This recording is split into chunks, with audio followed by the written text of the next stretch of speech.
Ladies and gentlemen, it's Missing the Point, and it's our favorite time of year. The fall leaves have turned, and it is officially September, which means it's not only time for the NFL to return, it's time for us to predict the records of each team in the NFL.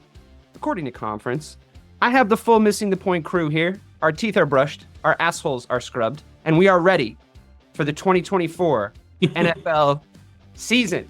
Ladies and gentlemen, I have on this year, we do switch every year. So last year, Mike and I, Mike Marcangelo, who I have here as my teammate and co-host, were the NFC team. Our predictions led us to a victory.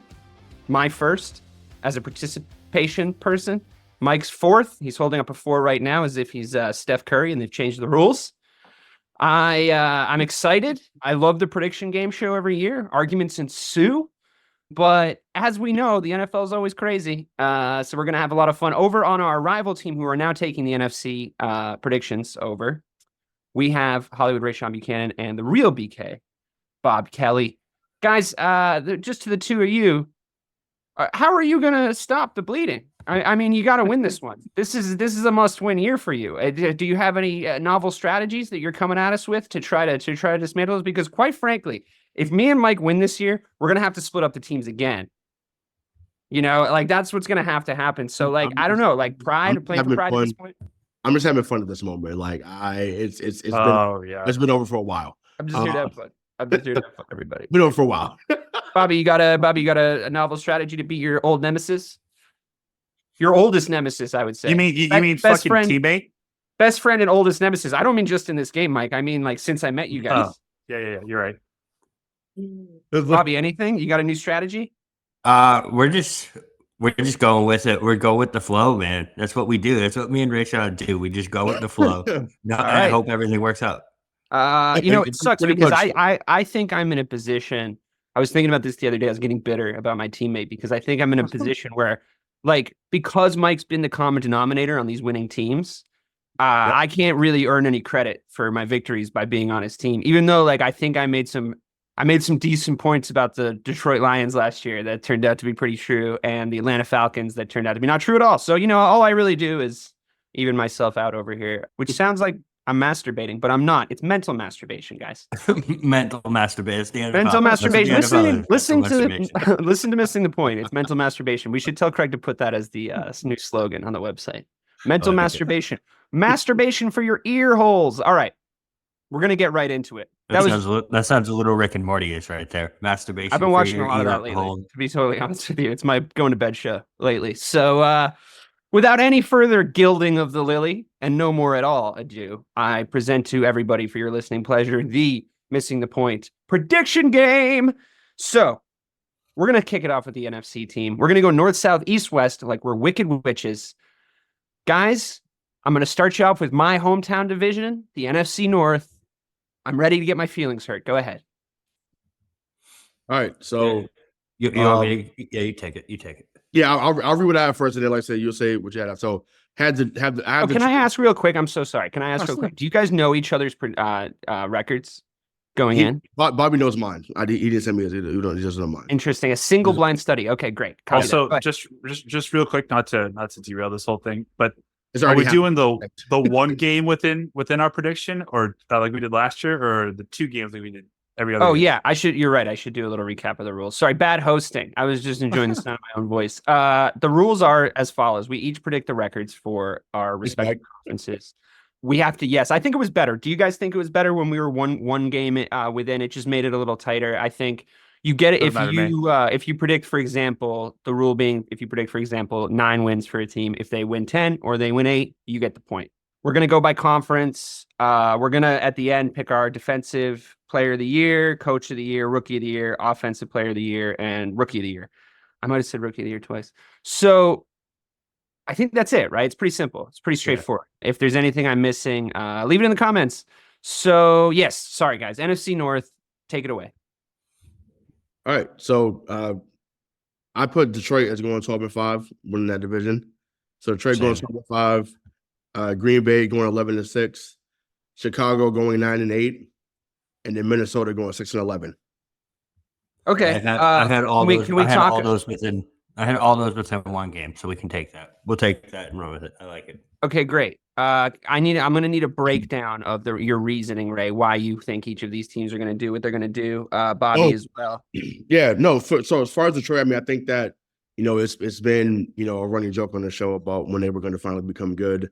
Mike's take for 2020 has finally come to fruition about them being a formidable opponent, and they're just in an era where they've suffered long enough, and now they are starting to put the pieces together to be in a contention. Doesn't mean that they're going to get to the Super Bowl and actually win it, but they're definitely in a place where they can be in contention to make the playoffs. So Goff has gotten much better. Obviously, Amon-Ra St. Brown is a top 10 receiver. The defense has gotten better. Top 5, I'd say. Yeah, he was top 5, right? So they've done really well. As far as Green Bay, I think that they're probably riding high off of what they did last year. Obviously, it ended badly, for them in San Francisco. But I think that they come in with more confidence. I think that wide receiver core gets a little bit better, even if they were last year. And the same thing with the defense. I think that Jordan Love's confidence improves as well.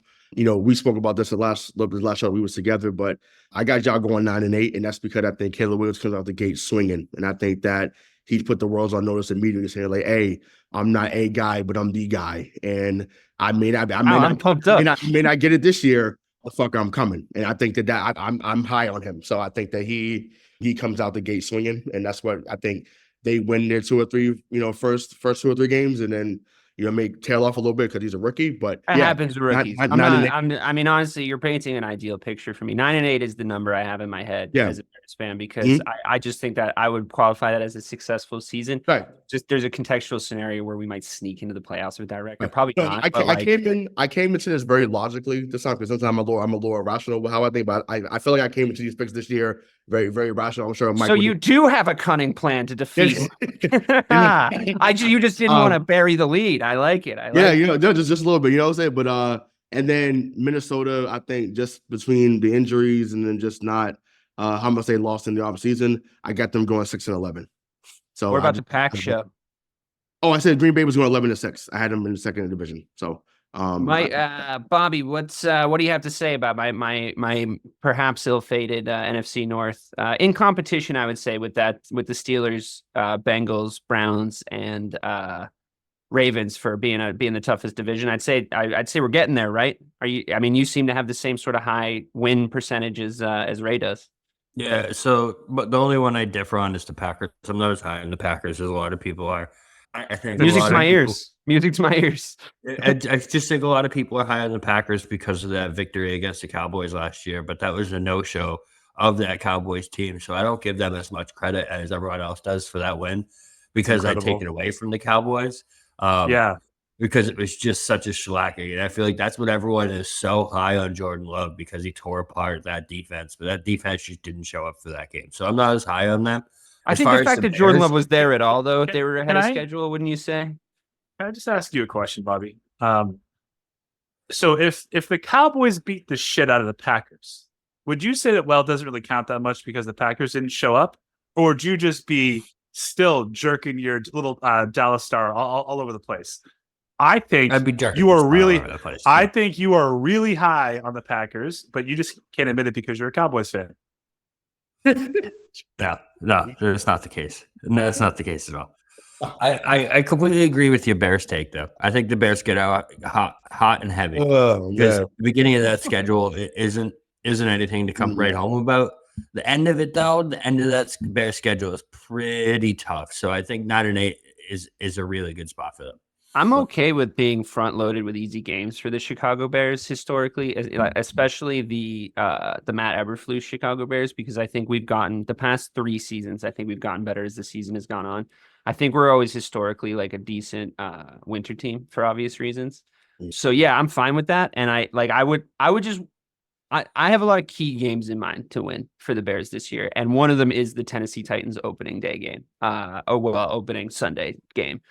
It's like a borderline must win. I've never seen a more must win scenario for like the first game of the fucking season, to be totally honest with you, because it's going to be like all eyes on Caleb. You know what I mean? Like, it's just, everybody's going to be like, what has this guy got? It's going to be a conversation that people are having. I'm gonna have to start filtering this shit out. I'm not used to this, right? Like the number one overall pick sort of media pressure. But I do appreciate what you guys are saying. I really liked your assessment. I think we're all in agreement, and we touched on this a little bit last week. There's weirdly bad vibes over there in Minnesota, right, Mike? I feel like there's I would generally be in the same place as these guys with these NFC North predictions. To be totally honest with you, I might take a game off the Packers out of spite. But where do you stand on how they've come out? Yeah, I mean, I think they're reasonable picks. I think the Packers are going to be they're going to push the Lions to have like the best record in that division. Those are going to be fun games, you know. Like those interdivisional games are going to be fun. I think that if you're a Bears fan, like you should feel really good about 9-8. Like that's where you want to be, because you could just win a game that you're not supposed to and actually win 10 games. But either way, it's an improvement over last year. And the whole thing that you're looking at this year is that you just don't want Caleb Williams to be the reason that you lose too many games. Yeah. He's probably going to lose you to one because he's a rookie, which is normal. But I think people are going to be really impressed with him, midway through the year. So I think we've all been counting out the Vikings for the last 3 years, though. But one thing I would say is that their primetime choke artist is gone. I think they might have a better quarterback situation now than they did, obviously last year, but maybe even 2 years ago.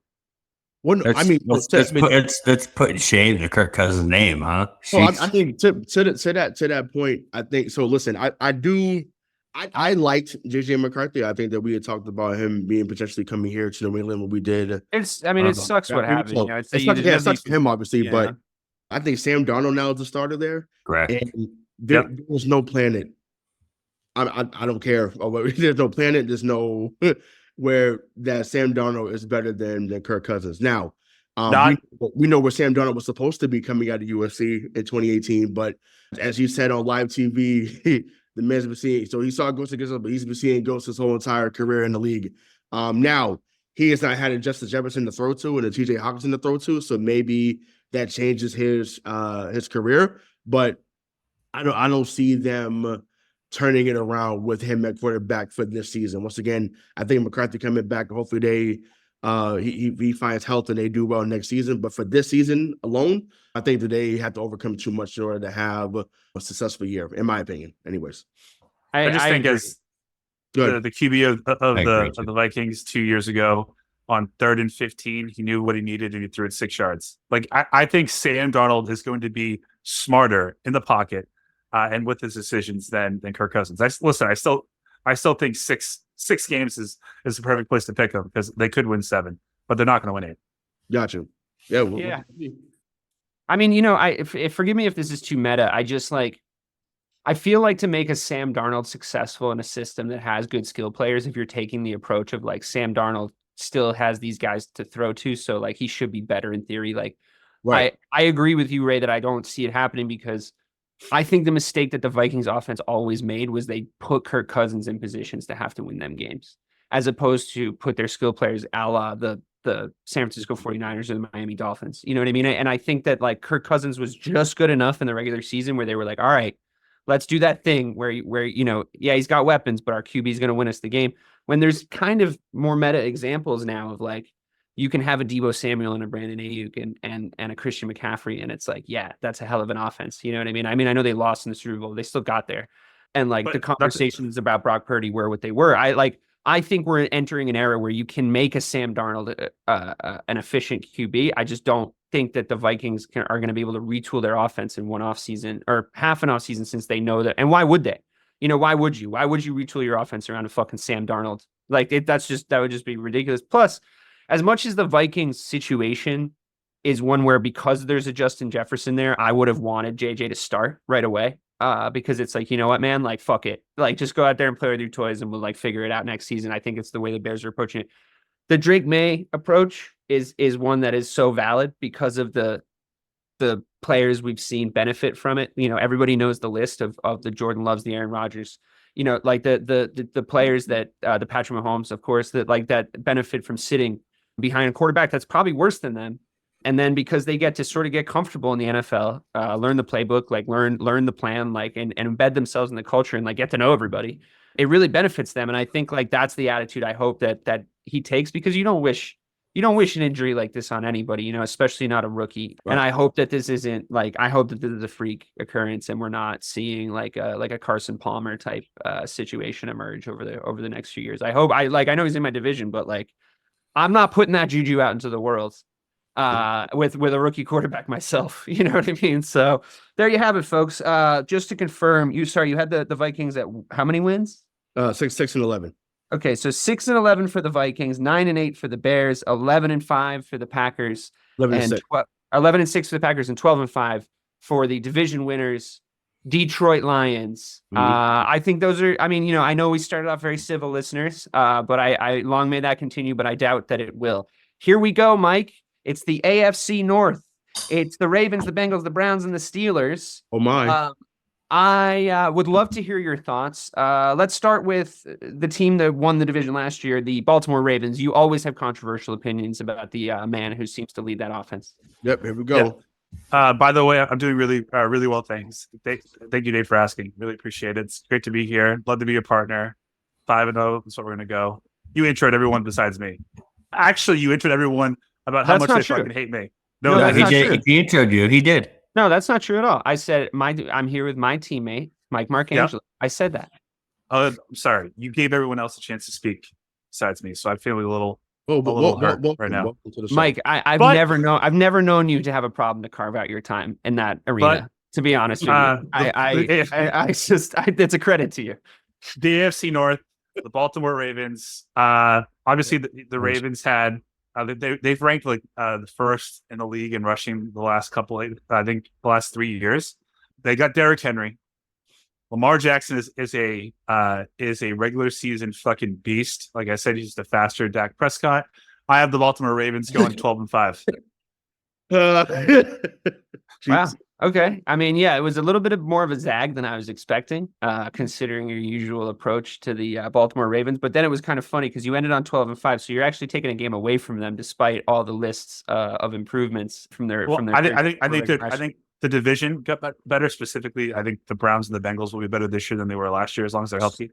Yeah, I actually took 2 games off them from last year, and it was purely on a strength of schedule logic train. Their fucking schedule is nightmarish. They play every team at the wrong time.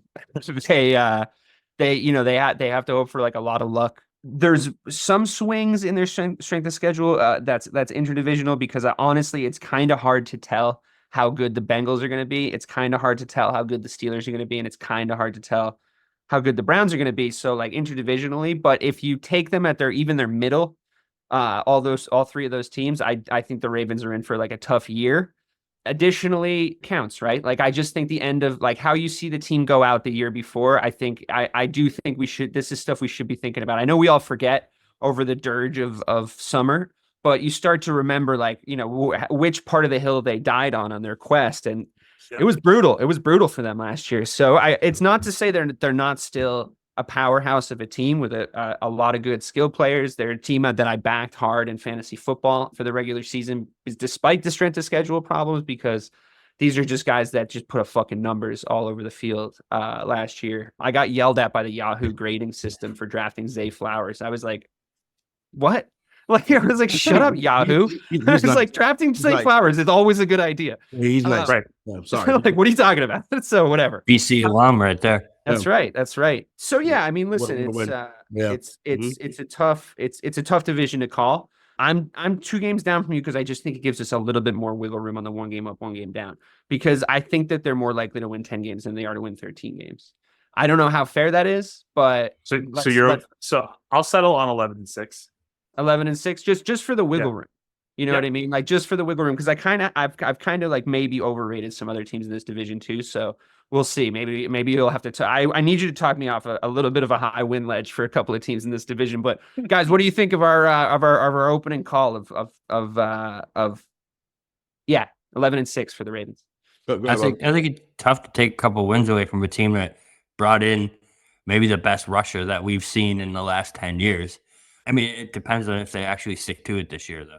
Last year that was their undoing, is they went away from the rushing game when time mattered most. So, But You're right that it's a very the thing that they did, that the way that they died. You're right that it's a very fixable problem. It's like maybe we don't have Lamar try to force a pass like he's Kobe Bryant in his farewell game, like in the fucking playoffs. Maybe we can just try to, just like he was just slinging. It's like where was this is not how you guys won all year. Just continue to do what you need to do. But I agree with you. I mean, it's just I just looked at that schedule and I couldn't find them. I couldn't find 13 wins. Yeah, it's a brutal schedule. Ray, so do you agree? Are we like essentially two down on the Ravens yet again? I'm in the middle because when I did this prep thinking that I was AFC. Thinking you were AFC. Yeah.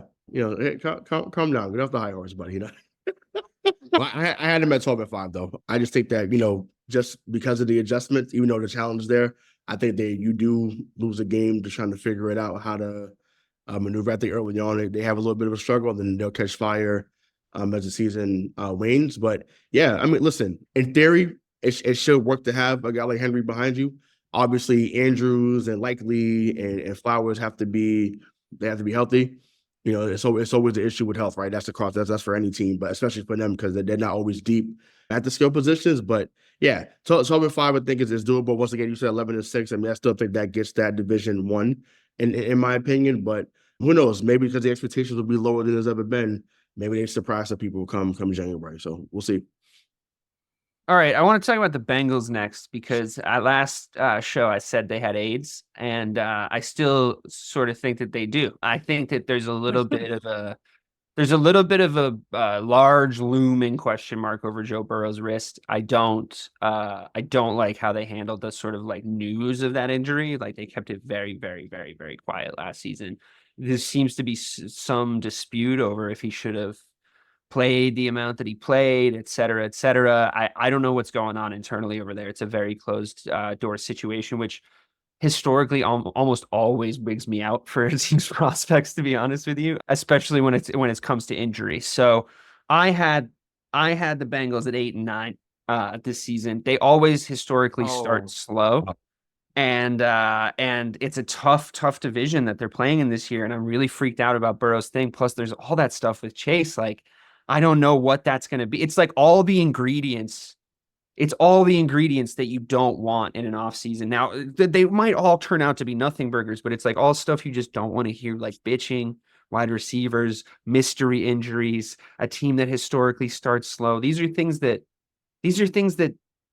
like, it's like if it was your team, wouldn't you be fucking terrified? DK, I hear you. I understand what you're saying. I'm only taking one game away from him from last year, just for the record. Well, it's because Joe Burrow was out for like 8 games last year. So, but that's what I'm saying. Are you sure he's going to be able to play 17 games? Yes. Yes. Have you seen their offensive line? It's a little bit better. It's not much better, but it's a little better. Their defense is also better, which is why I want to give them more credit. I will also let you know that I've been operating my picks for the Bengals without even factoring in that Jamar Chase may not play the first couple of weeks. So everyone seems to be getting on board. Like all the holdouts are like kind of coming down like dominoes. He's the only one that hasn't so far. So right. Yeah. So I mean, I think the left tackle for the Niners signed today. So I think that was the last one, and like there was a lot of them, like a lot more than I think last year it was like just Chris Jones. Everybody was like curious about what he was going to do, and then he missed the first game, signed, and then was a fucking beast. So it's like, all right, here we are. But you're right. I mean, he hasn't fucking signed yet. So like as of recording, it's hard for me to get him to double digits. I had them at 11-6. You had them at 8-9. Can we just split it at? Can we please just go? I would love to lobby for 10-7, but I don't think it's going to happen. So can we do 9-8? Because it still accomplishes your goal of 8-9, and I think they're going to win 10 games.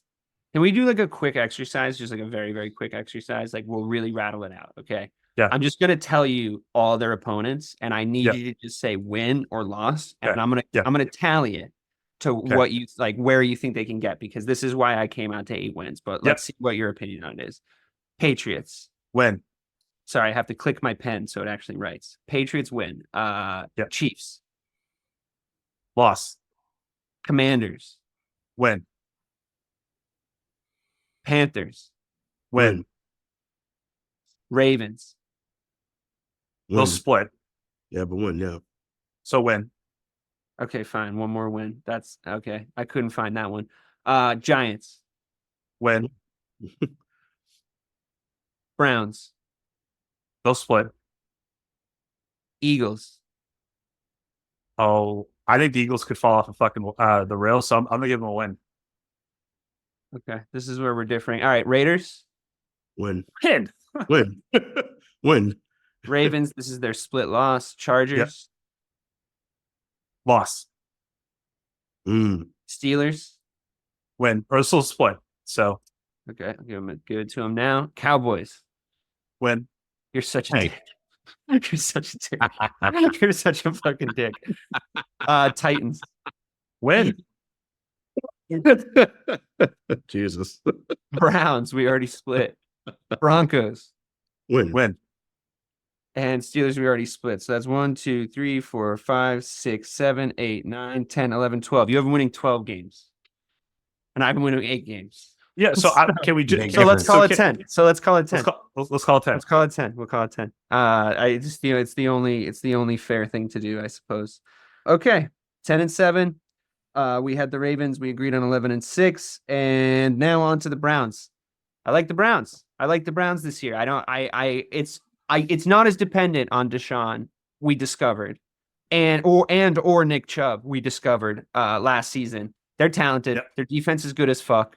If Deshaun, it's all upside with Deshaun and Nick Chubb. If Nick Chubb can come back week 5 and Deshaun can, like, I don't know, Be a little Watson-y. look interested, like look like he wants to be there at all, you know, like it looked like he wants to actually throw the ball to, like, weapons a lot of quarterbacks would kill for. Amari Cooper was 3rd in yards last year, I think, behind Zeke and CD. So come on. Yep. Like, Amari Cooper's fucking sick. Like, that, you know, if Nick Chubb can come back, great, but like that running room. They got Jerry Jeudy. Jerry Jeudy. I mean, I think they made improvements across the board. I think, like, some of their line moves I thought were good in the offseason. I think I'm going to give them one more win. I think I'm going to give them 12 wins. Fuck. Do you need to take? Do we need to go down? No. I had them at 9-8. So I actually had them at See- 10-7, but then I started talking and thinking about them, and I was like, I'm going to give them one more. Okay, I think that they could. I think 11 wins is far more likely than 12, but I also think 9 is in play. So I'm happy with 10-7 if you are. Okay, 10-7. Okay, yeah, you're right. I got overexcited. Sorry. You guys are so meet right in the middle on everything. Good for you. Just wait. Yeah. Wait till this one. Just wait till the Steelers. Just wait. I don't know. Well, we'll see.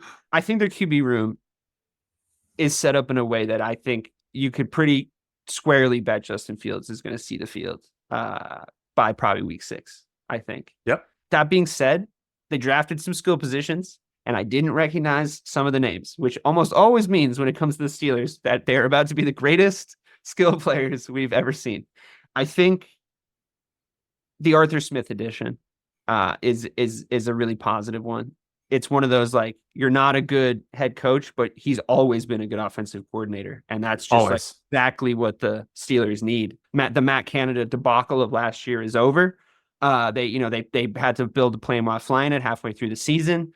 And I think with Arthur Smith coming in, even though Warren's hurt coming into the season, I think I'm going to give Najee Harris in a real scheme, like, an actual chance. I'm going to give him like a legitimate shot to hit holes that are directly in front of him, which is something I've never seen him do.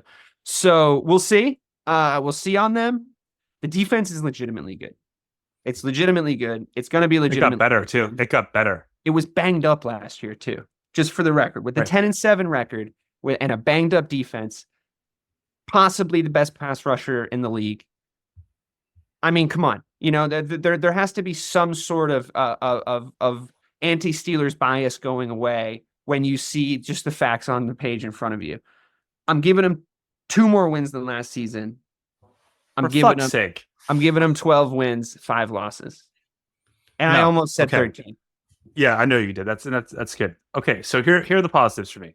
I think that this defense that was already good last year got way better. I think the additions of guys like Patrick Queen, Peyton Willis, Deshaun Elliott, Dante Jackson, great. The problem this year could very well be the exact same problem that has been the last 3 years, which is the quarterback play. They could go from a team that could not actually move the ball in the field to a team now that will fumble more than they ever have, or more than they have in the last 10 years. Those are the things I worry about. Fields and Wilson have a problem with fumbling. Right. I had them at 8-9 because I still think that You're, Tomlin's going to you're win 9 predicting games. a team gets better, and this is the year that he comes under 500. I think their offense is going to be the exact same, and I think everyone else in the division got better. So you agree that Arthur Smith has always been a good offensive coordinator, but their Yes. offense is going to be the exact same. Yes. Your logic reads like an old Chinese folk tale. It begins in the middle and ends at the beginning. I can't follow you. I think year 2 of Justin Fields with Arthur Smith would be great. I think he's going to be far and away a better quarterback than he was before. But listen, you have him at 12 wins. I have him at 8. I'm happy to split it at 10. Because they ain't winning 13. You know it. Well, let me throw it to the guys. What do you guys think about where we are? Yeah, please, opponents, help us. Listen, not at 13. I got win 8 games. Honestly, I just think that they're not going to be as good as they've been. Obviously, I think this is the first year that we see Mike Tomlin have a losing record. I think at my season's end, doesn't mean he's going to lose the job. Obviously, but not harsh. I just feel like it's been trending that way the last 4 or 5 years. He's been right in the middle. The last 5-6 years, like they've been fighting for that 7th seed, and then they get smacked by a 2 seed. So I don't know. I just think, to me, do I believe in Mike Tomlin as a coach? Absolutely. I believe in Justin Fields as a talent. I believe in Russell Wilson to an extent, but obviously that's changed a little bit in recent years. I thought I was on my high horse a couple years ago. So yeah, I don't know. I just think that too many things have to go right for them in order to win double-digit games. So yeah, I think 8 was respect to Mike Tomlin. It could be worse than that, but I think 8 is respectable because they're going to fight for him. And then, once again, best case scenario, they find a way to win 10, but I would go with 8, 9 at the most. Yeah, I have 8 and 9, just because of Russell. I mean, if you're banking on Russell Wilson to be your guy, it just doesn't seem like the recipe for success to me. Yeah. And we haven't seen Fields with the real offensive coordinator, but I don't know when they're actually going to bring him in. You know what I mean? I feel like their upside and their ceiling, those 12 wins that you want, is only if Fields starts a quarterback. There's no way Russ is bringing him to that. Not a chance. All right. Well, Mike, I think that means we have to go with my prediction because these motherfuckers always lose. So we just got to go with the opposite of what they're saying, right? Like that. We're not going 12-5. Okay. Can we run through the schedule really fast and I'll find my wins? Can you just pull up the schedule and I'll just find my wins? Because it's not that hard. I'm looking at it now. And I'm not even going to be a dick about it like you when you were like the Cowboys win. Everyone fucking agreed with me, dude. You think the Bengals would beat the Cowboys this year in that game? We'll see. I mean, yes. I just have a lot of doubt in the Bengals, I guess. Maybe I'm infected with Bengals doubt. All right, week 1. Falcons. Win. Broncos. Win. Chargers. Lose. Colts. Win. Cowboys. Win. You fucking dick. Raiders. Win. Jets. Win. Giants. Win. So now they're 7-1. Commanders. Win. 8-1. Oh. Yeah. Ravens. Loss. 8-2. Browns. Loss. Bengals. Loss. Browns. Loss. So we're 8-5. Eagles. Win. Ravens. That's after 4 straight L's. It'd be a hell of a win right there. Okay. Chiefs. But I split the Ravens. Yep. They Chiefs. always split every year. Loss. Bengals. Win. Okay, Yeah, so that's 11-6. That's 11-6 then. I'll take 11-6. Can we do 11-6? Sure, dude. If you want to lose, let's do 11-6. Whoa! Jeez!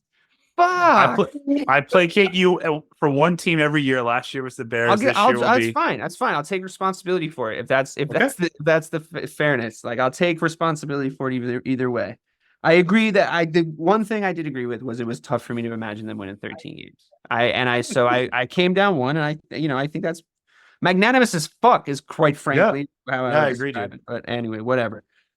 Gentlemen, it's time to talk about the NFC South. I'm sorry. in advance to everybody that you have to listen to, unfortunately, a breakdown of the NFC South, because even like some sexy Atlanta moves aside, it's a tough one. It's a tough one to really look at. So where are we at, guys?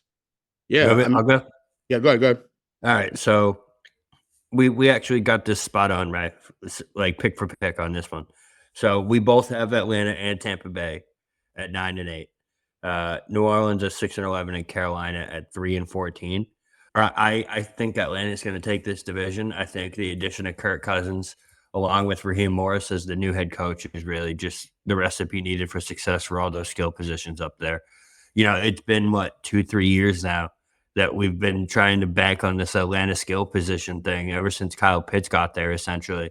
And it just hasn't come to fruition yet. But now with Kirk Cousins coming in there and actually a quarterback that can get them the weapons, I think Atlanta at 9-8 and division champion is good. Even drawing up plays for those skill positions at all would be an improvement. Is a 1-up from what they were last year, which is funny because it's Arthur Smith, who was just the offensive coordinator you were raving about.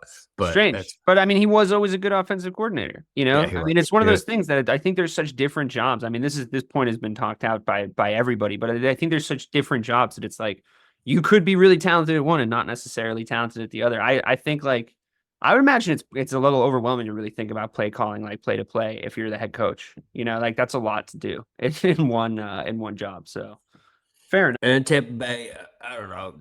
I wanted to get them to 10 wins. I really did. But I just don't know if I can believe in Baker Mayfield to get above that 10-win mark again. I think 9-8 is a perfect spot for both these teams. Ray, you want to take New Orleans and Carolina? Yeah, I mean, listen, New Orleans has gone through, more transitions, than my high school the last year, right? It's amazing how much turnover has happened over there. So, between Spencer Rattler and Chris Olave, and I think Michael Thomas is still there, and obviously Alvin Kamara, but some skill positions are still decent there. But overall, that team is just not where they need to be. And, it's going to take a while for them to get back to where they were during the Breeze and Payton era. So, yeah, I just don't think that they're just going to be that good. But because that division always beats each other up, and, like, they'll win a few games they're not supposed to win, and that's what happens. As far as Carolina, I mean, once again, you can't get much worse than what you were last year, which is why I have them just winning. We had them winning 3 games because they'll win a couple of games, and you're just like, oh, how do they, find a way to get this? Hopefully, Bryce Young is a little bit better than he was. Still in such a bad situation, though, dude. I feel almost bad for the fucking kid. Yeah. I mean, as someone who's another fan of the SC, I mean, I don't feel bad for him, but I just think that he could do a little bit better. I don't think he's good. Like, I don't think he could. I don't think you could put him in a position like some of the things that you see him do are so rudimentary, like level mistakes, and like the way. Like his footwork and athleticism, it's just I don't think it's like at the NFL level that people. Yeah, he's in the. I just feel bad because there's no way to really know, right? Right. Well, I mean, right now, once again, it's only a year, but obviously we have to see what he does this year and even next year. But right now, he's in the AJ McCarron, Gray McElroy category right now of Alabama bust at quarterback. So, and obviously they've had a nice run lately. To obviously, we know Mac Jones what he ended up becoming in the league. But yeah, it's just like, they haven't been known to produce great, quarterbacks at that position. So, we're going to see if he turns it around, but we're not going to find out this year. I promise you won't. It'd be great if he got to a Jake Plummer level. I think that would be be great news for them at this point. He's awesome. He had our number. Jake the Snake reference. I like. Yeah, love that. Yeah, I mean, this is a millennial podcast, ladies and gentlemen. Get ready for those. I was young once. Yeah, I mean, I like your assessment of these teams, to be honest with you. I was actually pretty close in my kind of scribbled down predictions for these NFC divisions. The Panthers are obviously turgid. The Saints, yeah, I mean, I agree with you on the Saints too. I always like kind of fall into the Saints trap where I'm like, but Olave's good, or like, like, oh, Alvin Kamara, like, come on, and then you're staring down the barrel of like they're struggling to get to 11th, and it's just like, all right, the Saints are definitely one of those teams that you always think are going to be better than they are because of the past, for sure. Right. Yeah. You have a little bit of a legacy thing built up in your head with them because you're like, I don't know, like for like half our lives, they were good every single year. So it's like, and like, it was always a tough place to go. And it was like, and then all the Katrina happened and everyone's like, oh yeah, the Saints are good. Right now they're at where we were as kids. Right. So, and this is post Ricky Williams. So, Aaron Brooks, Bruce McAllister, Jerome Morton, Aaron Brooks. Nice. yeah, you know what I'm saying. So Mike that's what Vick's cousin. now. Say it again. Mike Vick's cousin. Mike Vick, yeah. So that's what we are right now with them, and once again, Dennis Allen is like another Jim Haslett. So that's kind of where they are. They're in that transition, and once again, they had some guys that eventually became good players elsewhere, but they were kind of in limbo in the early 2000s as a team. So I think that's kind of where they are now before they got Breeze and got Reggie Bush and the rest of the crew. So, but yeah, we'll see. We'll see if they have some building blocks going into this year for the future. Mike, what do you make of these assessments? Any hard disagreements on these 4 teams? No, I think that division is going to be trash, like it has been since Breeze and Brady left it. It's a little better overall, right? Than last year. I think the improvements that Atlanta made. I don't really know. This show shitting on that division last season. Like we really were hard. Well, yeah. This season we're a little bit more like, yeah. I mean, I don't know. They suck still, kind of. But just think about it though. Like all the additions that the Falcons made, and they just agreed at 9-8. Yeah. So I know. Shows you the division right there. Right. And also, like, people are a little too high on Atlanta, like across the board. Like, I'm just hearing, like, people are coming in on like the Atlanta could be a sexy team like 1 year too late. Like last year, we were like, I don't know, like they got like some guys, we could see what they can do. And Kirk's coming off a bad injury. Is the real deal. Drake London's pretty good. Once again, on paper, but that's how it's always been, right? Like it's always been on paper. Listen, they had Julio Jones, Mohamed Sanu, Devontae Freeman, MVP. Yeah, they made it to the Super Bowl and like won the first half. Like you know what I'm saying? So just like they were, so I mean they were good. They've had some teams down there in our lifetime that once again they've come a long way from where they were. So I don't know, but I mean, like I said, I don't. But we'll see. Once again, when you give a guy 180, he better find a way to deliver. 35 or not, he better figure it out. But yeah, we'll see. We'll see what they do down there. Coming off an Achilles too. So yeah, exactly. So we'll see. I mean, there's got to be like there's. If Michael Penix isn't good this year, they're in trouble. The capital that I think the Minnesota Vikings spent with their fan base by letting Kirk Cousins go, I think tells you that maybe they know something. They're not idiots in Minnesota. Like I wouldn't classify them as like very stupid. Like they had some unlucky things go on, but like they've put together a pretty decent team there, despite like the NFC me more that I'm like constantly reading about. But it's like at the end of the day, they let him walk. It's a serious injury. You can't get to 10 or 11 wins with this team, even with the skill positions. Like it just makes sense. I mean, I would pump their numbers up only with the logic of look at all the teams they played twice. Like that's the only thing that like this like kind of reads to me as. But I think it's a safe bet because like you're begging a team that historically, regardless, like the overall point being, regardless of the amount of skill position players we see, those guys have been there in different iterations, in different eras, and in this iteration, to be quite honest, like minus Kirk Cousins, and they didn't really get it done. So, yeah, I'm a little burned by them. We'll see. I'm in the same boat. We'll see that like what they can do this year. I mean, I don't think it'd kill you to like get that prediction wrong, but yeah, I mean, it's pretty close. All right, Mike. Let's talk about the AFC South. The Texans are obviously the hot shit team coming into this year. Everybody's super duper high on them. I'm not among them. I don't have any hot takes about the Houston Texans. Did I bait you there for a quick second, Mike? It's just the rage that descended on his face, ladies and gentlemen. I'm also high on them. I think CJ Stroud is generationally good enough to avoid a sophomore slump. I am super, super high on their coaching staff and just giving them more time and trust in another offseason with some very, very smart additions. You could essentially say in Texas, we have Stephon Diggs and he's kind of our third wide receiver. So if he works out at like even close to the level that he reached in Buffalo, all upside at this point. He can't bitch, moan, and complain because like he spent that already, like because then it's your problem, so I can already hear out of his camp, like he's with the program, like he's there, he's like, I'm going to show everybody I'm still like at this level. He's saying all the right things, which, doesn't always mean everything, but like whatever. I wrote down 12-5. I think I want to give him 13 wins. Okay. Well, I had him at 11-6. So let's just go 12-5. Walk me through your 11-6 logic. Well, listen, I Their think defense that is better and their offense is better and their quarterback is sick. yes, but I think that the Colts will be better this year, and I also think that the Jaguars are. I mean, I don't think that they're formidable at all, but it's a divisional opponent, and anything can happen. But mainly, it's just the Colts. I mean, if Anthony Richardson stays healthy, which I do think he has a pretty good chance of doing, they're gonna play them a little bit tougher. I just think 11-6 puts us in a great spot because I think the likelihood of them winning 12 games is great. I feel less great about 13. I would not want to. I can't sit here and say, because as it's currently constituted, we would think that they're going to be the 1 seed in the AFC.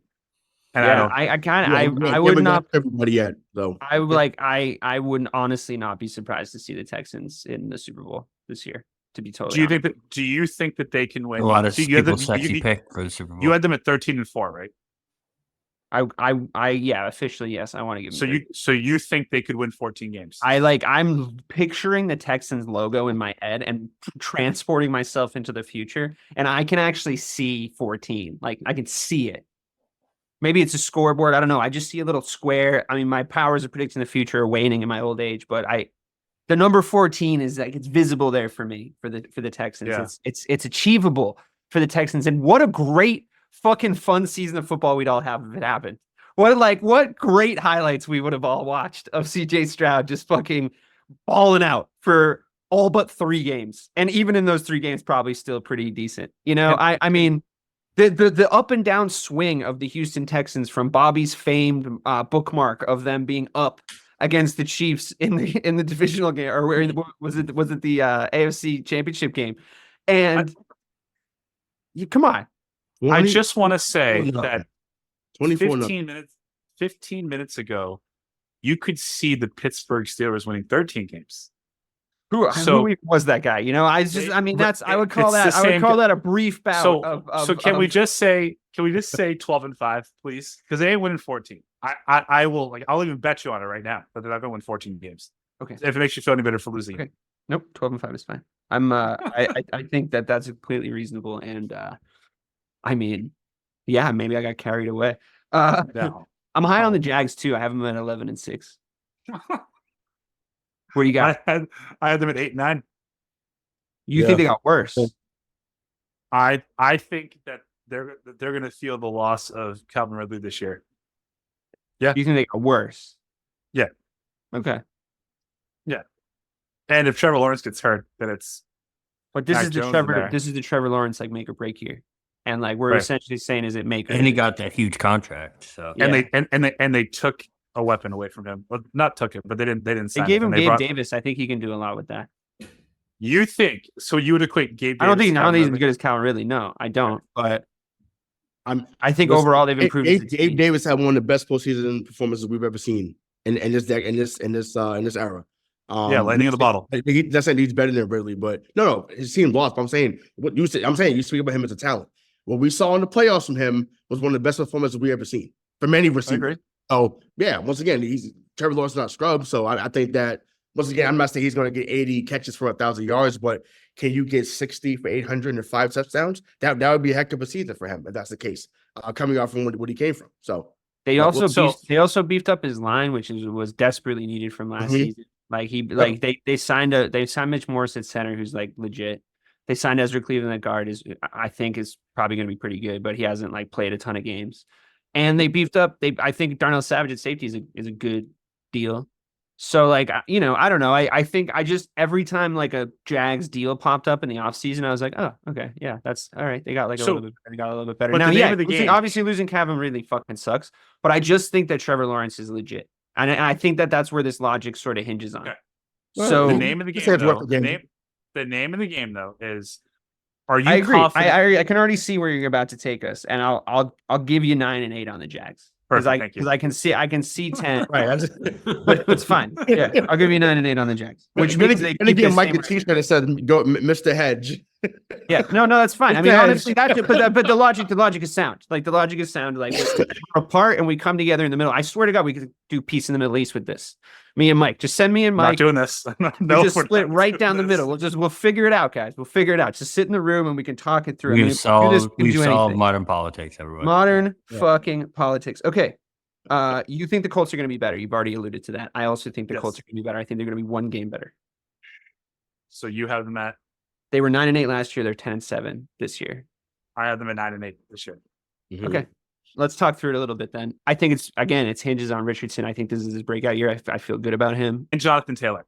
And Jonathan Taylor. I think that, obviously injuries have been a factor. I just want to see him play healthy. And I think I think they're due a little bit of injury luck in Indianapolis. Like overall, no pun intended, to be totally honest with you, overall over the last 15 years, they're due a little injury luck. So, I think that, again, I mean, not to just like nitpick and go through every single offseason move for all these teams, but like, I just think that they've improved on both sides of the ball a little bit. And, I just kind of, the vibes are good. Does that make sense? Like the vibes are kind of good with the Colts, like with Richardson. I just like the vibes are coming off nice. I would love to pump them one game if you don't mind. Let's go 10-7. Because like 11 is a stretch, but like, well, actually 11 is a fucking stretch for them, isn't it? It's a real big stretch, but if you want to pump it, let's pump it. Because we agree that they could win 10 games if we make them 9-8. That essentially is the logic. We agree. Yeah, I think 8 is I- a stretch though, but something could go wrong. Someone could get hurt. Okay, I cool. think they Let's have go a with you. higher probability to win 8 games than they do 11. It's. I mean, I love how your brain works. This is a great prediction. 9-8 is a great prediction. You gotta play. Perfect. You gotta play the game. You gotta play the That's game. right. I think the Titans now. This I is was- so good. This might be 5-12. 5-12. Oh, this Okay. this is so good to see like this just unfold in person. This is great. I don't have to say another word the rest of the show. I'm good. I have nothing else to say. This is good. This is good. I'm glad you're enjoying the content. I kind of think the Titans can win 3 games, and I could also Okay. see them winning 2 games. Wow. Okay, but you Wow. really think that they're going to win 4 games? 5 sounds right though. Now that you say 5, Wow. Yeah, I'm at 5-12. 4 Okay. is what I wrote down. I wrote down 4 and 13. Yeah. Wow. Love that. For those that can see it on. Something always, so it's also like historically, something always happens in the AFC South to a quarterback in that division. Oh God! So, Well, so no, Mike, no. You just cursed that Oh, old Mike, division. no, Jeez. Folks, for the folks at home, Mike's it's standing just- over a cauldron right now, stirring true. Eye of Newt into a witch's brew. Jesus, man. typically it's the Colts Sorry. quarterback, but listen, agree. if I think 5-12 covers us. Okay. You know what? I feel like I want to go with you on this division. You seem to have better instincts about this division than I do. I think 6 wins for the Titans would be a fucking miracle, but all right. Yeah. All right. 5-12. We're good. Guys, what'd you think? Any big disagreements? I'll tell you what we did. 12-5, we settled on for the Texans. 9-8, we settled on for the Jags. 9-8, we settled on for the Colts, and 5-12, we settled on for the Tennessee Titans. So I mean, not much of a difference. Like for me, because like I said, I thought that we were doing this. So I had Houston 12-5, I had Jacksonville 9-8, I had the Colts 8-9, and then I had Tennessee at 7-10. And once again, I just think because once again, whether they're splitting wins in the division, they'll run their way to winning a couple of games they shouldn't have won, just like they did last year, right? Like I mean, remember the Monday night game against Miami when they found a way to. So they'll win random games. Is that the Vrabel Titans, though? That was the variable. That's his Titans. roster still. You know what I'm saying? I know it's not him as he's not the head coach anymore, but that's his roster still. So But the Vrabel And point is like what got me to where I was with the Titans. Like the idea of letting him walk. Like when a franchise does something like that, such an obviously stupid mistake, they always get punished in the NFL. The NFL is an extremely punishing fucking league for dumb ass moves, like letting Mike Vrabel, good head coach, walk out of your organization's front door when he didn't want to leave. And I Right. think that like, the fact that he didn't get a job, some people are pointing to, and I'm like, he'll be all right. Like I promise you, Right. he'll be all right. Like I would be very unsurprised to see him standing on a sideline this season, to be totally honest with you. So we'll see. But I just always think organizations that do stuff like that, and like also, they were Derrick Henry.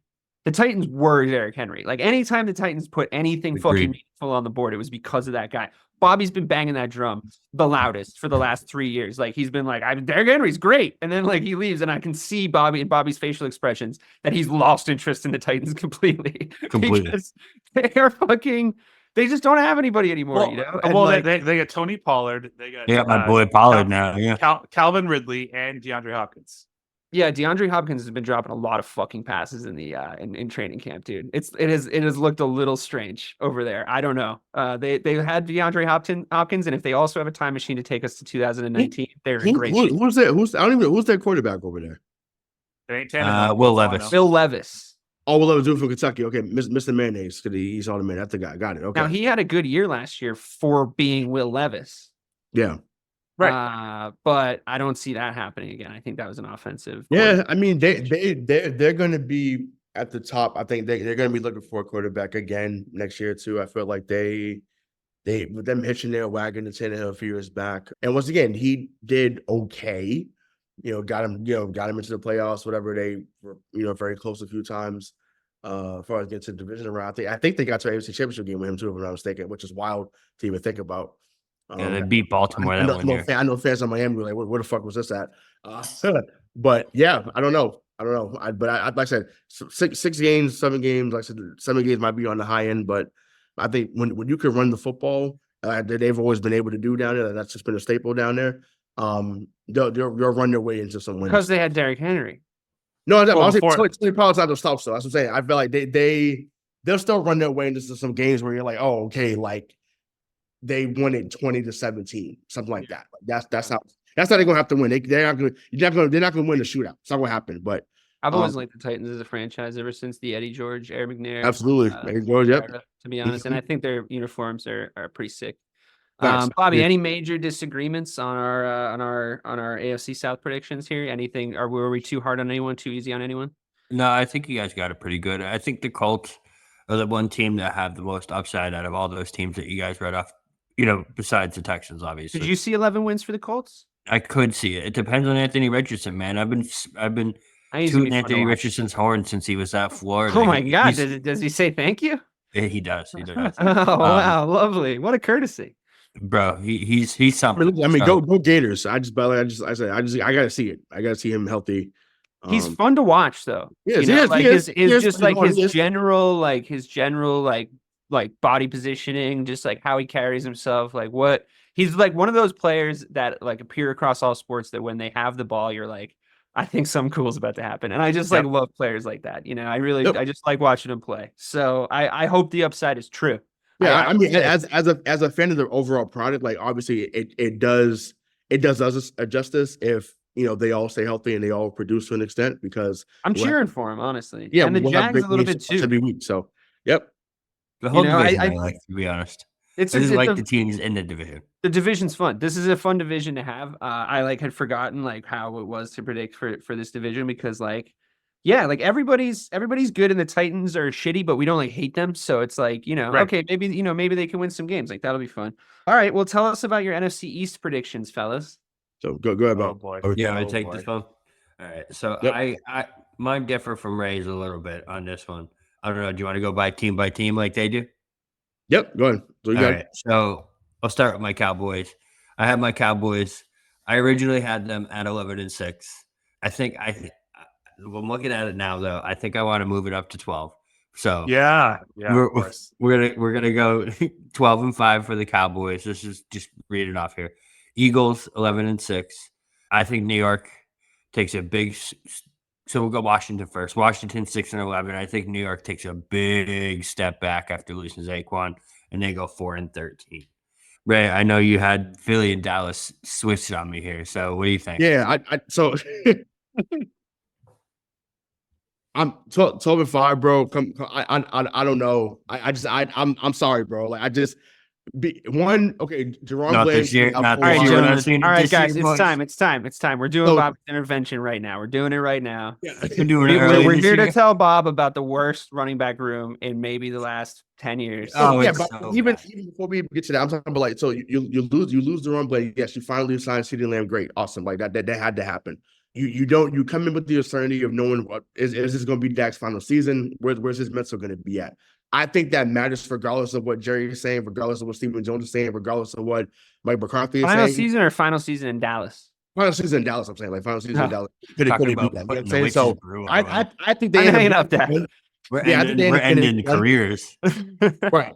I think they get it done, but it's just a matter of, I'm talking as far as like a deal. I think they do get that done eventually, but I'm just saying, like, going into that right now, like, that's something that is going to be hovering over the team.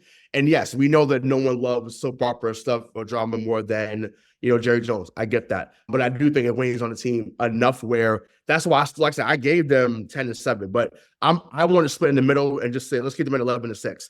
And just if you want to get them the tiebreaker, that's fine. But at 11-6 to me is doable. But 12-5 to me is not something that I think is feasible at this moment personally. But that gives us 10. That gives us 10 wins, and that gives us 11. Yeah. So we'll go with it. I don't see 9-8. I just don't see it. But no. I don't think 9-8. I'm saying that's why I said no. I still think double digits is doable because of the talent that's still there. I just think, like I said, 12 to me was too high, but I'm fine with meeting in the middle for 11 there. As far as the New York and Washington thing goes, I feel like Washington to me just has more questions they need to answer, which is why I had them at the bottom at 4-13. But I'm okay with flipping either one of those. Like to me, both of them suck. So it just doesn't really matter where they're going. Daniels can be better than what obviously Daniel Jones is going to be. So I'm totally fine with flipping that. So if you want to flip, and we can have Washington at 6-11 and then New York at 4-13, totally fine, or have them at 5-12, either one. But they're both going to be trash this year, and I look forward to it personally, watching that unfold over there. So, but yeah, that's my only flip there. What about the Eagles? yeah, Oh no, and the Eagles, to me, 11-6 is still fine. I think that that's another team. Actually, you know what? Now when I think about it too, because I just made the story about the turmoil in Dallas. There's definitely turmoil in Philly too. I'm fine with bumping them down to 10-7. I think, and we'll talk about this later on with coaches, but Nick Sirianni, brother, your seat is hotter than a Miami summer. Like you got a lot to prove, brother, because there's a guy on the Pat McAfee show that's talking every week that's ready to take your job. So you better get right before you get left. That's all I'm gonna say. So yeah, I could drop them down to 10-7 because I think that they're gonna have some moments where you're like, what is this team even recognizable? And then they'll catch fire towards the end. So yeah, we can do 11-6 for Dallas, 10-7 for Philly, 6-11 for Washington, and then 4-13 for New York. Mike, I'd like to dive right in on the Dallas point. Yeah, let's. Can you go first, please? Are you sure? Go ahead. I would imagine he'd be champion at the bid. I mean, listen, it's my favorite time of year. I was high on Dallas. I got on the boat. I got on the Grim Reapers fucking boat for the last 2-3 years when that young defense started to emerge, and I thought they were really, really exciting to watch, and I really enjoyed watching the Cowboys play, to be totally honest with you. Me and Bobby every week were basically cheering for him together because it felt like it was something. Like that defense was something. It was a high wire act, but it was like when they walked the tightrope, they really always were super entertaining to me. I don't have the same sort of Patriots sort of like disgust with the Dallas Cowboys as you guys do.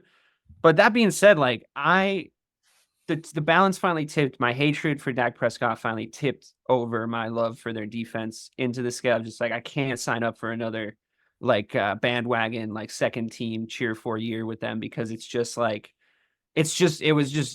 just didn't show up. Like they died such a pathetic death on that fucking field against the Packers that I just had to look away from them in disgust. Look what they did. They massacred my boy, and there's no fucking guts in that team. There's no guts in that team whatsoever. And it's probably Dak's fault. And the contracts thing a few years ago is a fucking disaster. Jerry Jones is a fucking racist. And I wish nothing but bad things on them. I would have put him at 9-8. I would have predicted at 9. I would have also put them at 9-8. I'm actually going to take a more diplomatic approach. After I do this, they are my feelings. This is not Bobby's fault. Time. I'm about to make it Bobby's fault. This is the 5th straight August. 5th straight show that you have heard Bob Kelly, the real BK, say that the Dallas Cowboys are going to win 12 games, that this is the year. They're going to figure things out. This is it.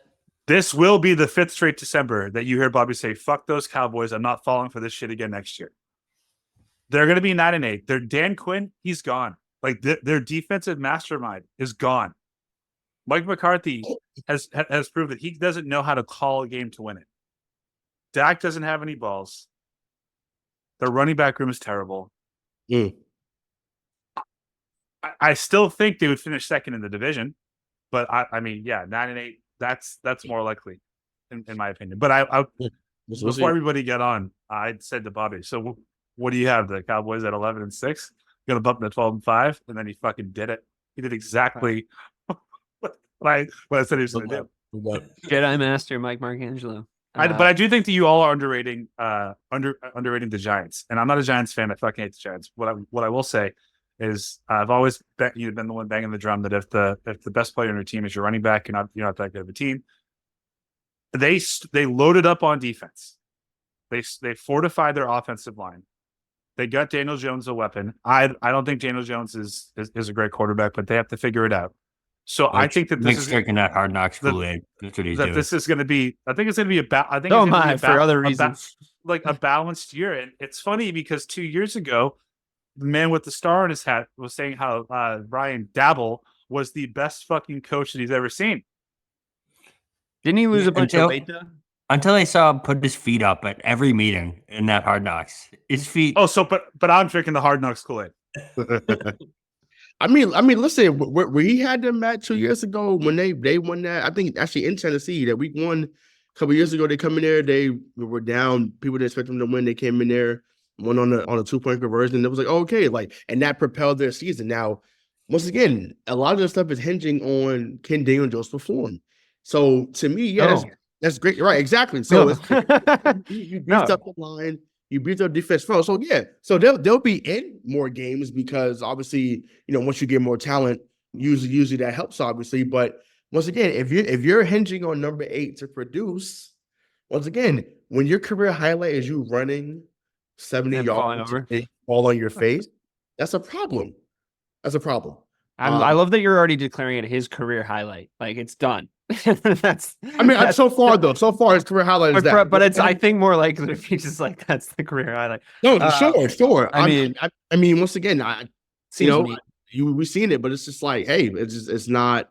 I mean, we'll see. I know Neighbors is gonna. I think Neighbors is gonna be a dog. I really do. I think he's gonna be a problem. Neighbors is a dog. But he stayed on the board so long in our fantasy draft because of Danny Dimes, though. Right, exactly. Correct. And I said it. I should tell you everything you need to know that people saw him on the board and was like, yeah, he's talented. I wanted him, but I let him go because I thought about having to give a shit about fucking Danny Dimes all season. I thought about having to care about his season, and I was like, I don't want to be involved in that.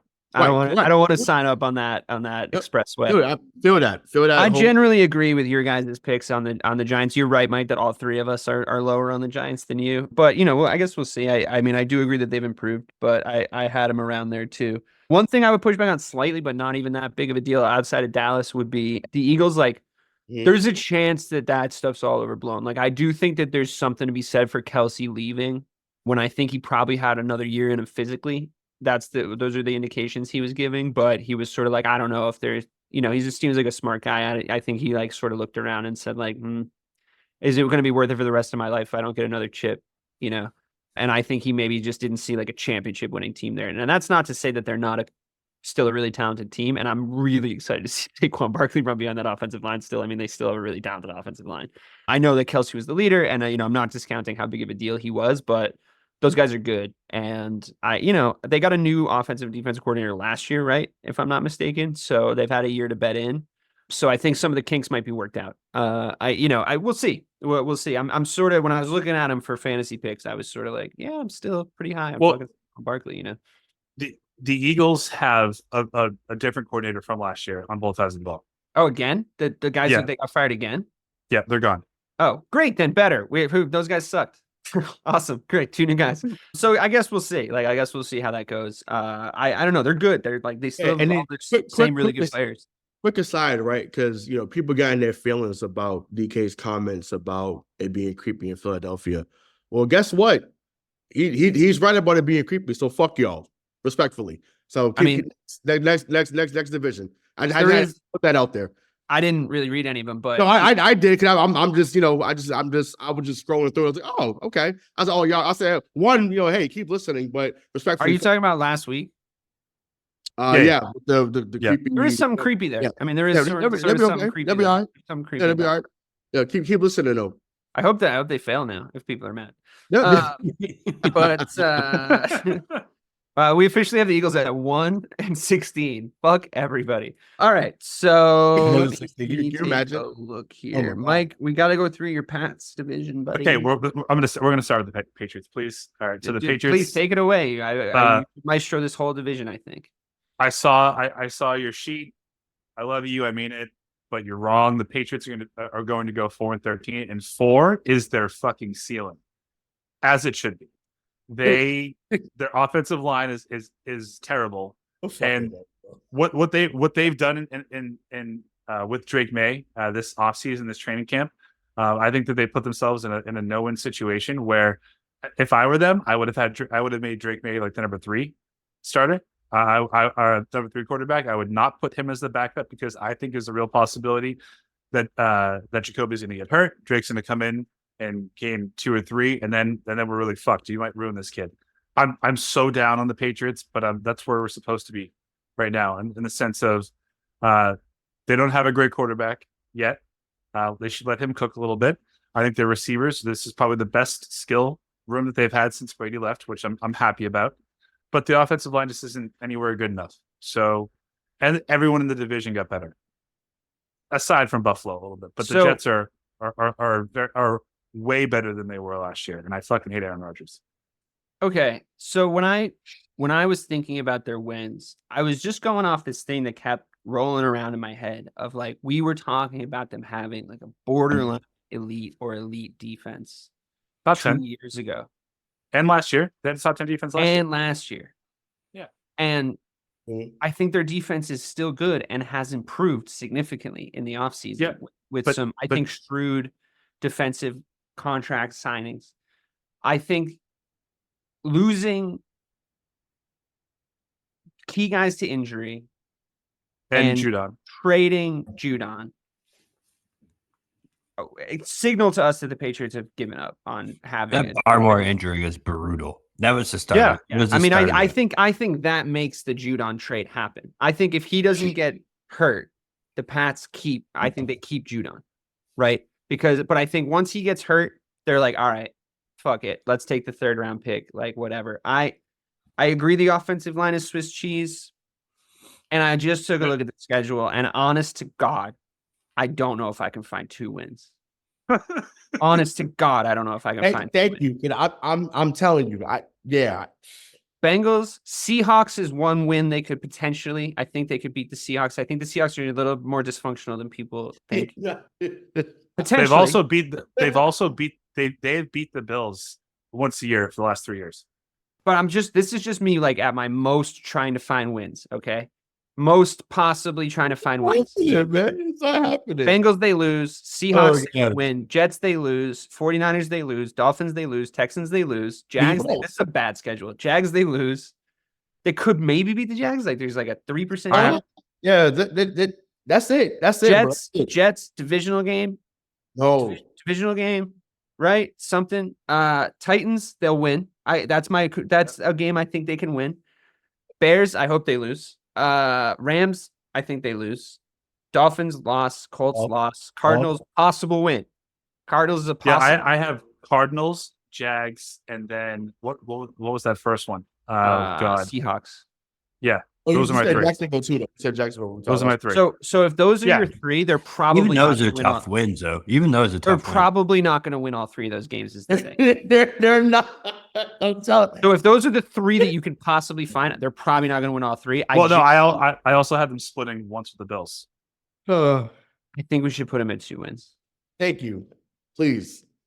You know what? Because one is because possible. of all the times that I acquiesced in you. But it's your team. AFC No, North. I'm not. I don't want to do that because it's your team. If you know better than I do here. You know better than I do here. I'm just putting it in your mind to let you just roll it around for a second. Give me 3-14. That way I can still hedge to 4-13. Okay, that's fine. I think 4 wins is That means they win every game they could possibly win. Well, I also listen. I think that they might overperform my expectations. My expectations are 3 to 4 wins. Great. So we're going 3 and 14. Great. Jets. I have 7 and 10 again. I have the Jets at 10 and 7. Okay. This is a conversation. Wow. So I think honestly, like the biggest concern for me is their defense, their defensive line. Right, you have Hassan Reddick still holding out. Offensively, this is going to be the best Jets team that we've probably seen in our lifetime. We agreed last week on 40-year-old Aaron Rodgers. We were on the same page. What happened? Who got to you? Who got to you, man? I hate Aaron Rodgers. TK. What are we doing here? I hate him. I do. Me too. But me too. This is what we do. This is the fun thing we get to do every year. I know. He's always switching conferences so we can shit on him. It's great. It's the thought, if he's healthy, him, Garrett Wilson, Breece Hall, I think even Tyler Conklin's going to have a good year because Rodgers loves his tight ends. And I mean that in every way possible. I just think how many wins did they have last year? 7. Well, you got 7, yeah. Was that I think that Aaron Rodgers is 3 wins better than Zach Wilson. Okay. I just do. That's probably that. Listen, everything you said, I agree with. And I'm just going to button it with one counterpoint. I agree that their skill positions are good. Their 10 wins good.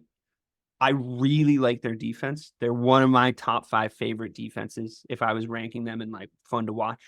I think that Saleh has them like going through their tackles, running at 1,000 miles an hour, getting to their spots, getting tackles done first time, doing the simple stuff right. It's a lot of what I like about the Bears D coming into this year. I think Aaron Rodgers is such an asshole.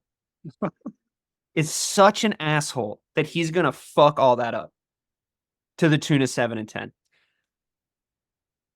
That's all I got. I really think he's a prick.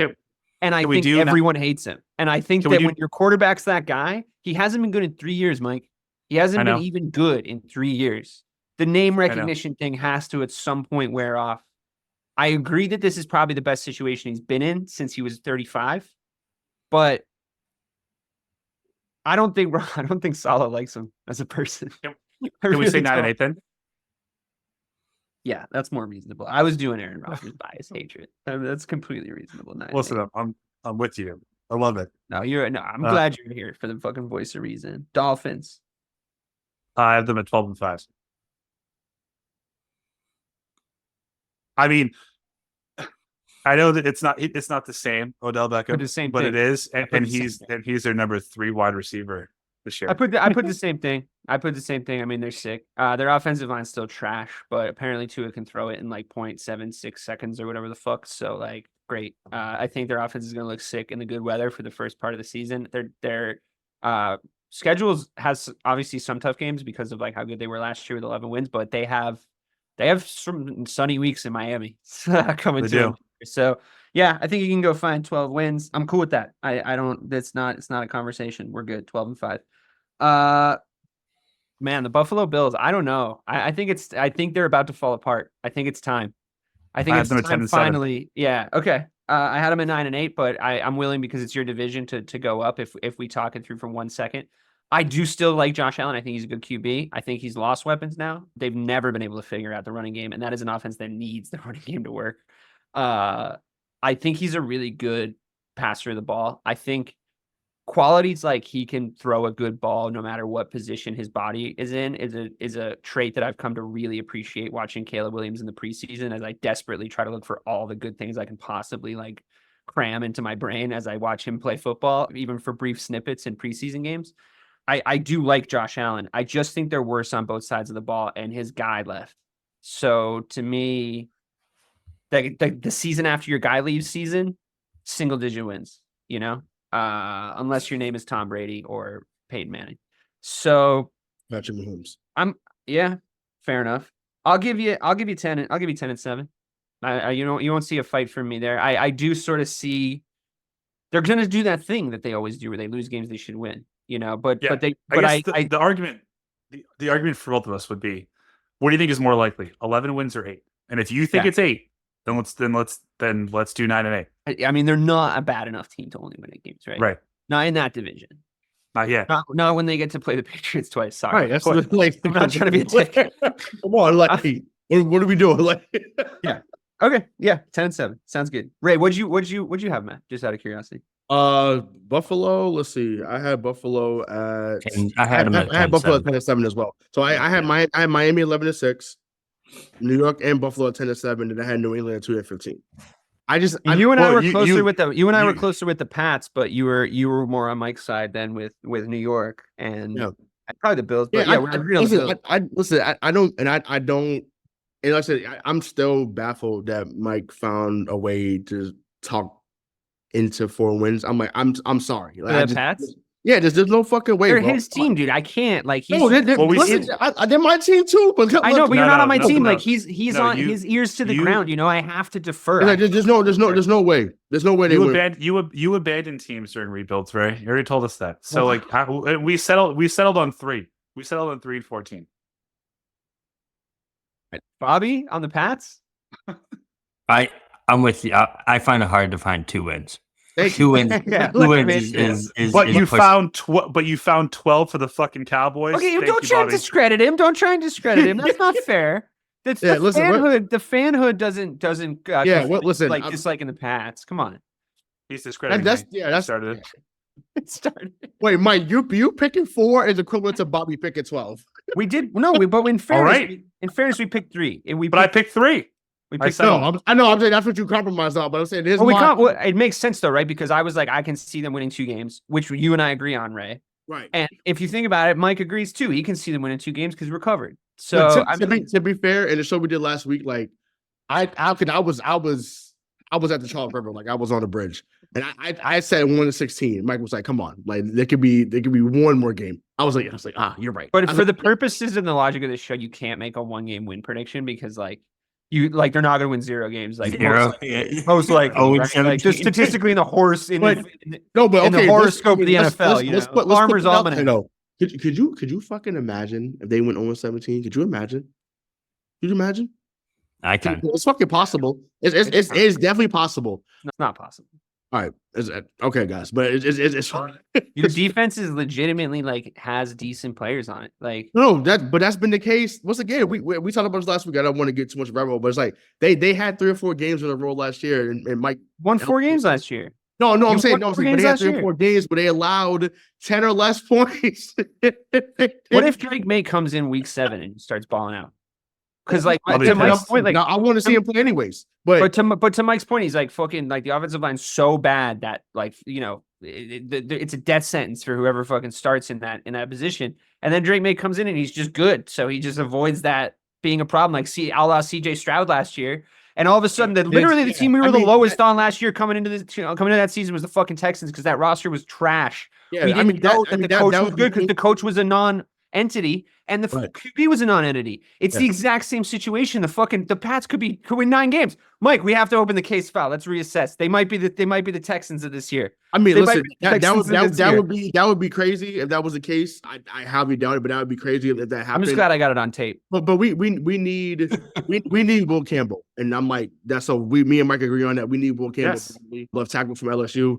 So I actually hope they keep losing because that means the stock will be lower and teams won't be running again. So he'll fall right to our lap. So yeah, please, we need Will Campbell badly. But yeah, like I said, two wins would be a miracle. Honestly, I just want to hedge though. I just want to put a button on the Patriots conversation with the fact that I do think it is a thing that you drafted well in Drake May. I think. I mean, obviously, it's hard to know from the preseason, but from just my rudimentary understanding of what a good quarterback looks like, he looked pretty good to me.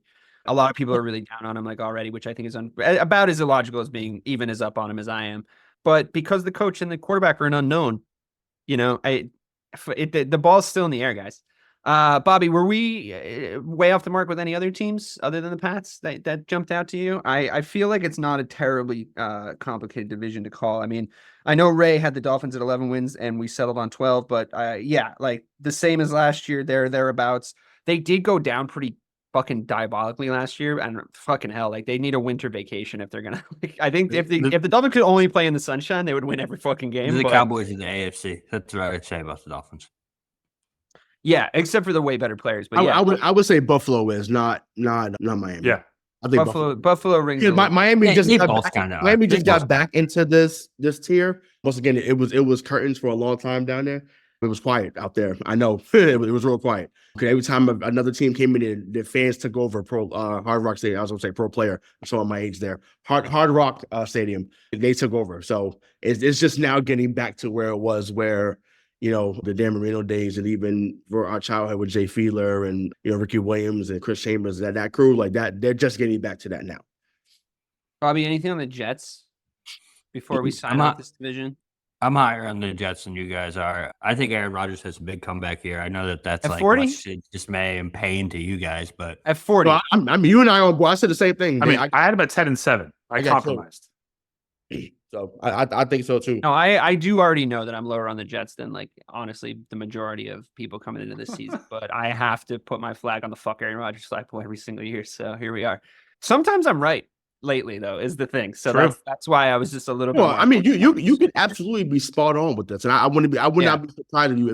We'll see. I mean, I could see your guys's. I mean, obviously, the smarter money's probably on your bet, to be honest, about the Jets. But I fuck them. NFC West, gentlemen. However, you'd like to decorate us with your opinions. you can All take right. this one, right? So NFC West, pull it up. So San Francisco 12-5, got them as the overall number 1 seed. Pretty high in the Rams, I think, because of how they ended last season. But I think they can find a way to go 10-7 for the LA Rams. Seattle going 8-9, and then Arizona 5-12. Are these official predictions from your team, or is this just you? Yeah, no, we had them spot on. Okay, I great. didn't differ So- at all from the NFC West, to be honest. 12 The and only 5 for the thing- 49ers, 10-7 for the Rams, Yep, 8-9 for Rams- Seattle, 8-9 for Seattle, and the Cards Yep. are what? 5-12. 5-12. Wow. Okay. Cool. Yeah. The Okay. only thing I questioned was the Rams, but I had them at 9-8, and I was okay with going to 10-7, just because I could see them winning 11 more than I could see them winning 8. You know what I mean? With McVay as coach, I always liked the Stafford as McVay bet. quarterback. And honestly, it's one of the top 10 quarterback coach combinations in the league. So to me, having them with a losing record was tough.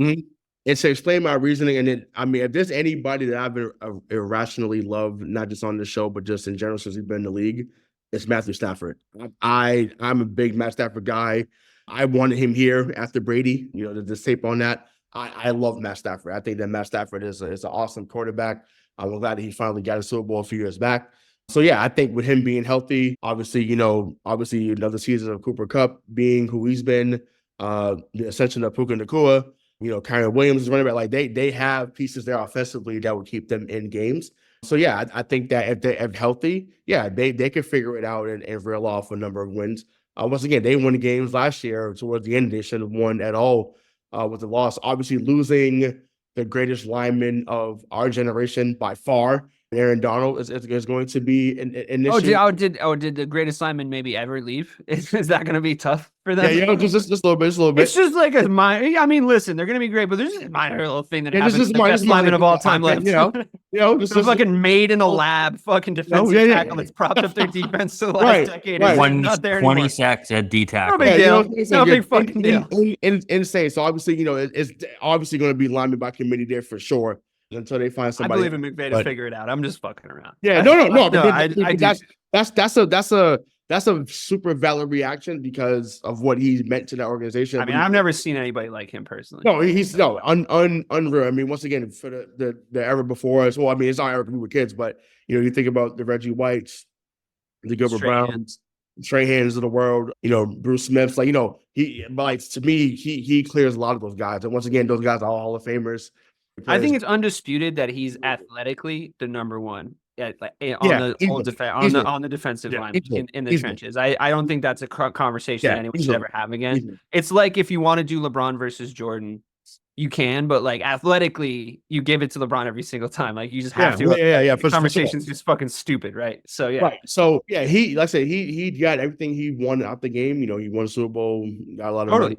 Came out of there with his health. He's good, right? So kudos to him. But yeah, like I said, I think offensively, because of how strong I think they can be offensively if healthy, they can find a way to scrap up 10 wins But like I said, I'm like I said, my reasoning, like I said, I'm high on Matt Stafford. Always have been, always will be. So he retires. So. That's why I gave it to you. Matthew Stafford was the reason for me. Yeah. I think that McVay took away. I mean, you guys remember me banging the drum of Matt Stafford getting traded down there. The change of scenery stuff, the vibes are obviously good, but I was so banging the drum of like when you pressure him, like when you get to him, because I played him twice a year for like the whole first part of his career. Right. When you pressure him, like we always were able to get in his face, you know, and like just if you don't let him get him in a rhythm, he can't hurt you. If you don't let him get in a rhythm, he can't hurt you. That's like kind of true of Aaron Rodgers too. Even in his prime, the problem was you couldn't stop him from getting in a rhythm if you wanted to. So like that was the issue. So, but with Stafford, you could just sort of bundle him a little bit. And I think McVay just like tweaked that. Like, I think he just got him some simple passes that like got him out of certain situations to like get him back into the game rhythmically. I think McVay saw that. And it was the thing that made me respect, like, obviously there's a litany and a list of things you should talk about when you talk about Sean McVay. Like, there's some frauds, I think, that have come out of that Shanahan, like, coaching tree. There's some, there's some people that you're like, all right. But a lot of them are really good fucking coaches, if we're being honest. And I think McVay is probably the shining example. And I think that, like, I think the one argument for a possible fraud might also have the name Shanahan. But anyway, it's the thing is that McVay's a good coach. And I really enjoyed watching him fix the last couple of things that Matt Stafford needed fixing away from my division. Because I was always like nervous there it was going to happen there. But then the Lions got good anyway, because it was like the most amicable, good for both sides trade ever. So yeah, I like the Rams too. I'm not super disagreeing with you on any of those picks, to be totally honest with you. I guess, Mike, do you have any questions about their picks in this division? I don't have a ton of notes. I was pretty much right along with them. Yeah. What did you have Seattle at? What was your final tally? I Seattle 8. We had Seattle 8. I mean, I think that's a little high, just because we talked about this last week about the post Pete Carroll point era, differential. But, I mean, yeah, it's bad. Pete Carroll's good, and like they had like a minus 35 point differential on games that they won like more games than they lost, I think, last year, or like we're right thereabouts, like maybe just under 500. So it's like they scrape by in some games. You could see it, and like in the post Pete Carroll era. But I mean, they have them on a losing record, so they have 7 covered. I mean, I could see 6 for Seattle though. Yeah, I mean, I just think they're a little bit better than Arizona, which is why I had that such a drop off. We had that drop off with them being 5-12, and then Seattle winning 8. Once again, 7-10 is definitely in play. But once again, I'm high on Kenny Walker. Obviously, Locke has been there for a long time in that system. Geno Smith has been serviceable out there. Once again, we don't know where he's going to be going into this season, but obviously they still got baby Megatron and then DK Metcalf. So they still have guys that can make noise out there. Once again, I don't think they make the playoffs. So sorry to my homegirl Asia that listens to this, but she's a big Seahawks fan. But I don't think they make it. But like I said, they'll win some games they're not supposed to win. But ultimately, like I said, they're still going to be under 500 at season's end. Yeah, I could see it. I mean, under 500, it's just a matter of like where you're going to put them under 500. All right, boys. Well, the final division in the division prediction game. Before we get into our superlatives, I think Mike and Bobby are currently in the midst of a fantasy football draft as we go through these next couple. So I'll take the lead on this one here, just so Mike can concentrate, not getting fucking butt fucked on both sides in this one. I hope, Mike. Don't you worry, DK. I can multitask. That's why I have a lazy eye. I can see both screens at the same time. I've never noticed. Same here. Never noticed. It's you look great on camera. So here we are. We have the AFC West. I'm going to start off with the Chargers because I have a little bit of a controversial opinion here. I think that this is going to be the most changed. I guess it's not that controversial. I think this point is true. The most changed from last season on my tally. I'm giving them 10 wins. I think that it was the most diabolical coach team I've ever seen. I think that Harbaugh is really good. I think if your last name's Harbaugh, you're really good at coaching football. I think he's exactly what they needed. I think he was in a position to take whatever job he wanted, and he picked the best situation because the talent is obviously there. There's a conversation to be had about Justin Herbert if he's the guy or not still, but I think we can agree he hasn't been given a fair shake in that regard yet. Like as far as like what that offense would look like, the way that team was run, I don't think those guys should have NFL jobs ever again. I doubt they will. And I mean, here we are looking at a Chargers team going from 5-12 to I think possibly 10-7. I think that covers 9 wins, which 9 wins feels about right. And I think it covers 11 wins because I think that's their ceiling. So what do you think? Yeah, I had them at 10-7 too. Okay, I think that If there's one person that can get the most out of Justin Herbert, it's going to be Harbaugh. We saw the work that he did, obviously, with Kaepernick back in San Guy's a Francisco. quarterback whisperer, and I think Herbert has the talent. Yeah. I also think that this is going to force Herbert to change his entire approach, right? Like they get rid of Austin Eckler. They get rid of Keenan Allen. So he's going to have to actually go to the young guys and develop new talent. I also the like Austin their Eckler crutch being gone, I think, is actually a positive for him. Yeah, 100%. 100%. I also think, if healthy, J.K. Dobbins will supplement what Austin Eckler did before, and Gus Edwards there is going to be just fine. So I'm pretty high on the Chargers this year. Cool. Moving down the list, I know that I did the big market tease with the Raiders, that I said they could possibly win 9 games, but I don't think that they're going to. I think they're going to win 4 games. I actually think they're going to win 3 games, but I don't think they're going to win 2 games. I think that they have the wheels are falling off on week 4 potential. Holy shit, what is going on in fucking Las Vegas right now? I can just feel it in the air. I like their running back that they drafted, whose name eludes me, but because he just looks, I read something about him and I liked him. I'm not an avid college football watcher. I think that's on record. I'll learn his name by the end of this year. I promise. I think he's on my fantasy team, but I just think that, did everyone see the video in the offseason of what wide receiver was it that was like, I'm about to get fucking killed out here. I got to get the hell out of here. Devontae Adams. He was talking about fucking Jimmy throwing to him. And it's just like, all right, this is like, you hear noises like that coming out of the sideline of a certain team. I know that personnel shifting aside, Devontae Adams being very talented aside. I don't know. It looks messy over there. What do you think? Am I way off? Yeah. What do you have him at? I like Brock Bowers. I like Devontae Adams. I think Gardner Minshew is going to be fine. I just think and I also like Antonio Pierce. Gardner Minshew loves to win 6 games, 5, which is exactly what I have them at 6-11. Yeah. All right. So I'm happy to drop down because I do think that they could win 5. I don't think they're going to win 4. All right. Well, we can sell on 5 because that covers us with 6. 6 feels like a nice number now that you've said it out loud. Let's go 6. Let's go 6 wins. Let's go 6 wins. So you think 7's possible? Yeah, because I'm looking at their schedule and I'm just thinking to myself, I guess I could find them. I guess I could find 7 because if we do it with Patriots logic, where I go there's a statistical somewhat likelihood that it could happen. No, 7's not going to happen. The question is again, do I like 4 or do I like 7? So that's how you pick. Right. I'll take 5 wins if you'll give it to me. Yeah, we can do that. We can do 5 and 12. 5 and 12 it is. All right, great. 10 and 7 for the Chargers, 5 and 12 for the Raiders. I'm bumping the Chiefs on skill position improvement and the fact that they're the Super Bowl champs and Dow Patrick Mahomes again at your peril. It's so unfair they got better. It's just unfair. I mean, they could have gone worse at wide receiver. Right. It's not. They kind of had. They didn't have a choice. They had to get better at wide receiver. So, that kid that they fucking drafted broke the 40 record. So, love that for them. Yeah, that's fun for the rest of the NFL, isn't it? Next Tyreek Hill incoming countdown. Yeah, I mean, I love that for them. I bumped them up to 13 and 4. I think they're the most likely team to get 13 wins, if that makes sense. 13 plus.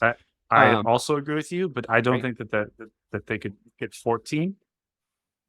Yeah, I think they're the most likely team to get 14, though. And don't you think that someone's going to win 14, 15, 16 games this year? Don't you think someone's going to come in that range? And we haven't any other team that's going to win any more than 13 games. We have not even one team. So someone's going to in the AFC.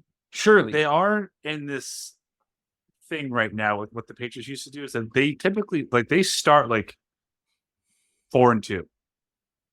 And then they go on their little run. Yeah, but a lot of that is because they're given, fucking 5 primetime games in their first 6. But if you think that the Raiders are better, the Chargers are better, and the Broncos are better, how are you giving them more wins? That's true. That's a really good point. That is a really good point. I was looking at them in a vacuum.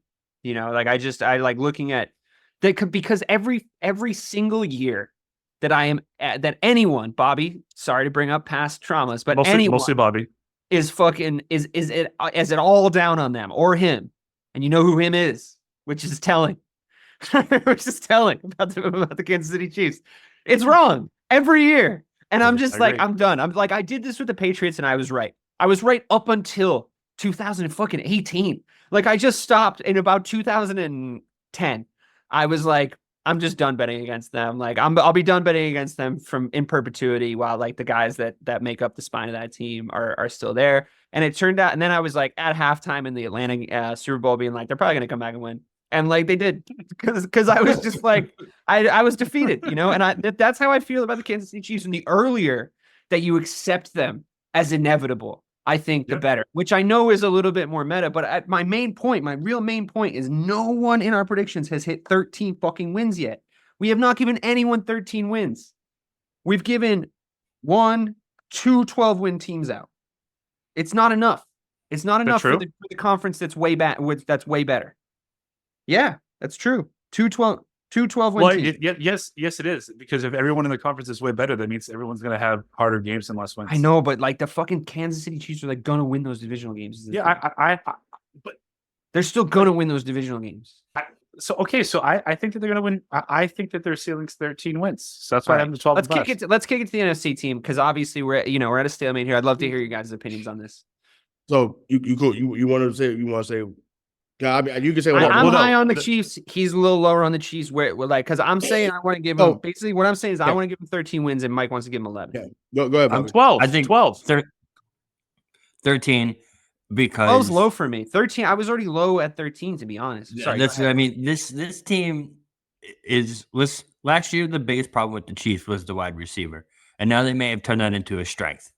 So it's like when you give me Pat Mahomes and a revamped wide receiver core and literally the same exact team besides was Kelsey playing like a little hurt for most of the last regular season? And they weren't using Kelsey as much. Yeah, I'm very high on the Chiefs this year. All that Taylor Swift bullshit. Does that buy you one game back? All that Taylor Swift bullshit dying down? Does that buy you one game back? Did she cost them one game last year? I think she might have cost them one game. It's not dying down. It's not dying down. Yeah. It is. As long as she's in the picture, they're going to be seen as much as the NFL wants to see because it's like they love being on TV though. That team fucking loves being on TV. Yeah, like they're always on. I get it, but really, what we're saying, is DK can see them at 14 wins. Yeah, and I can see them at 11. Well, I'm leaning towards DK. I had them at 14-3. I think they're going to run. Oh, that's honestly what I think their record's going to be. That's genuinely what I think their record's going to be. So I'm trying to get 13 with the call 13. That's what I'm trying to call. The reason why I'm saying that, right? Because this team has been about, and we've seen once again, they're obviously the new dynasty. So we can't say anything otherwise. That's already done. That conversation is over. So the new dynasty, right? So yeah, but there's people that's always trying to fight against that. But I'm like, listen, they are the new England Patriots. They sealed it with this last Super Bowl, in my opinion. So yeah, exactly. So for them to be in position to do what no team has ever done and win 3 in a row, they're going to come out the gate swinging. They're going to come out the gate swinging for the first time. But that would be Mike's argument. I would imagine is sure. But I'm just like when they once again. What do they have for? Who are they? Are they playing on? They're playing Lamar. The Ravens. On Thursday. Yeah, they're playing the Ravens on Thursday. That's going to answer a lot of questions that were. But once again, what does Mike said? Lamar don't show up. So. So they're gonna smack Baltimore on Thursday. We talked about that on the prediction show. Like they're gonna beat them. But it's just I'm just saying I picked Baltimore against Kansas City. Yeah, that's because you want some money. But I'm like you don't really believe it. You think that Kansas City is gonna smack them really? You just want to get some money. No, I think Baltimore's gonna win. Well, I would bet money on something I don't believe in. Oh, I do that all the time. Dude, if you get good at gambling, you stop listening to yourself. I'm too cheap for that. That's listening to yourself is a terrible idea. You don't know what the fuck's going on. When it comes to money, you got to be serious. You got to really look. The only team in that division that gets a win against Kansas City is the Chargers. The Raiders or Denver would not beat them. The Chargers only team will get a win with them. Split the Chargers, they win the other 40. Yeah, Vegas or Denver would not get a win. 13-4, do it. I don't know. I've leveraged myself. I feel like I gave you the Pats and I took a couple from the AFC North. I don't know. 13-4 still gives me my 12-5. Okay, I'll take it. Broncos. Yes, you did tell me I thought the Broncos are going to be better. I do think the Broncos are going to be better. I like the idea of a quarterback like Bo Nix at Mile High Stadium. Does that make sense? Like that kind of guy with Sean Payton. Yeah. and with Sean Payton from the jump, how he does things, Sean Payton is a little old school. It's a little unorthodox. It clangs a little bit in the modern NFL, even the NFL with where like the culture is, I think. Sean Payton was the guy like paying people to go like take fucking scalps. So I do think he has a little bit of that sort of in him. Do I date myself by saying I kind of like that? Like there's a certain era about Sean Payton that I really enjoy. Him telling Russell Wilson to fucking pack his goddamn bags, I also sort of enjoy too, to be honest with you. He has a little bit of a he doesn't suffer people gladly. He's a little bit of a douche. Like I'll give you that. But like sometimes that level of coaching, that style of coaching works. I'll present you with the evidence of the fact that he is a champion. So like, I like him there. I like the draft pick. I don't think they're going to light the world on fire. All I said was they're going to go from 8-9 to 9-8. So they're just going to flip to a winning team by one game. But I'm happy to hear dissenting opinions on it. I mean, I had them at 7-10. Okay. Well, we'll have to talk about it then. So you think they're going to get worse than him having to come in and put the fucking... No, I think everyone else is getting better. Okay. So I think, obviously, Bo Nix being there is from the jump is going to be good. I really like Sean Payton. I just think that the entire AFC West is a little bit better this year.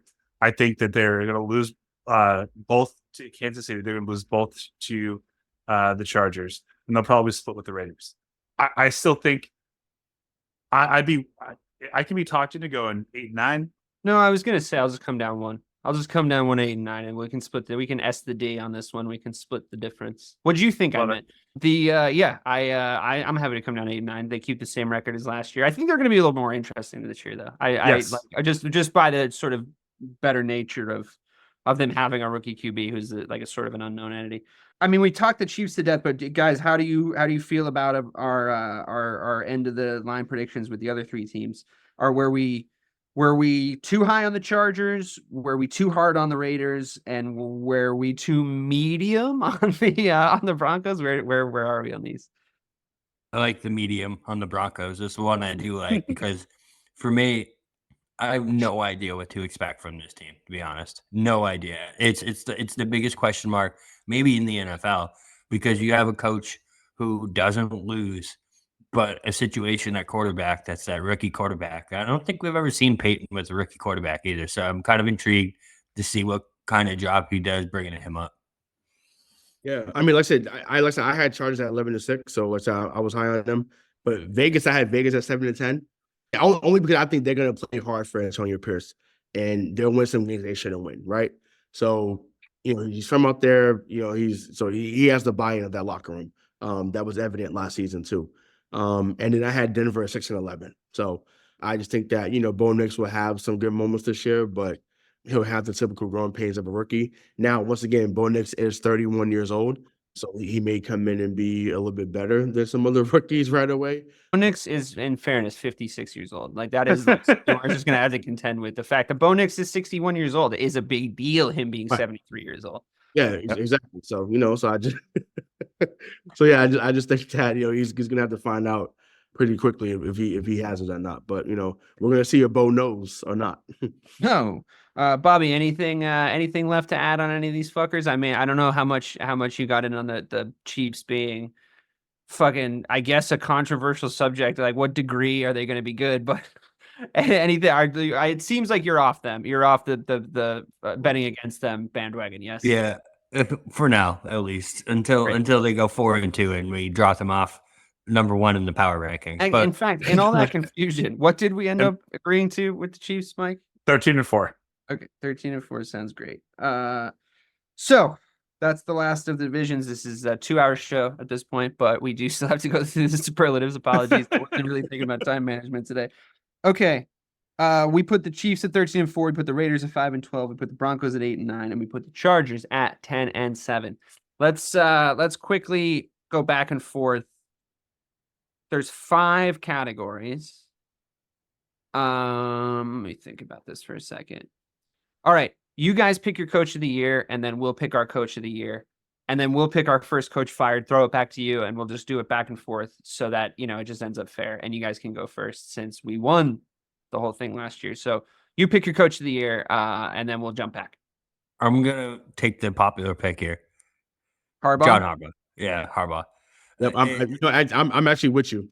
Yeah. When it comes down to they love giving that coach of the year to that first year head coach, first of all. And second of all, he has the best position, like you said, man. He's going to come in and start winning immediately, and you're going to see what a difference between a Jim Harbaugh. Yeah, I meant Jim. Jim. Mm-hmm. Honestly, that's unfair. 2 J names, same last name. I do that shit all the time. I switch them up all the fucking time. I just call him Harbaugh because I know I'm gonna fuck. When I heard first year, I'm like, oh, he's talking about Jim, not John. But yeah, fucking who goddamn knows? I don't know. They even they played each other in a Super Bowl. Like they could do a Tia and Tamara prank where like one of them goes into like a classroom and it's like, are you the real one? So I don't blame you for that. I do. Jim's taller. Yeah, fair enough. I know they don't look Tia and Tamara alike, but you could fool somebody. Mike, can we have Eberflus? He's Vegas odds-on favorite for coach of the year and Vegas odds-on favorite for first coach fired. First time it's ever happened. Is that true?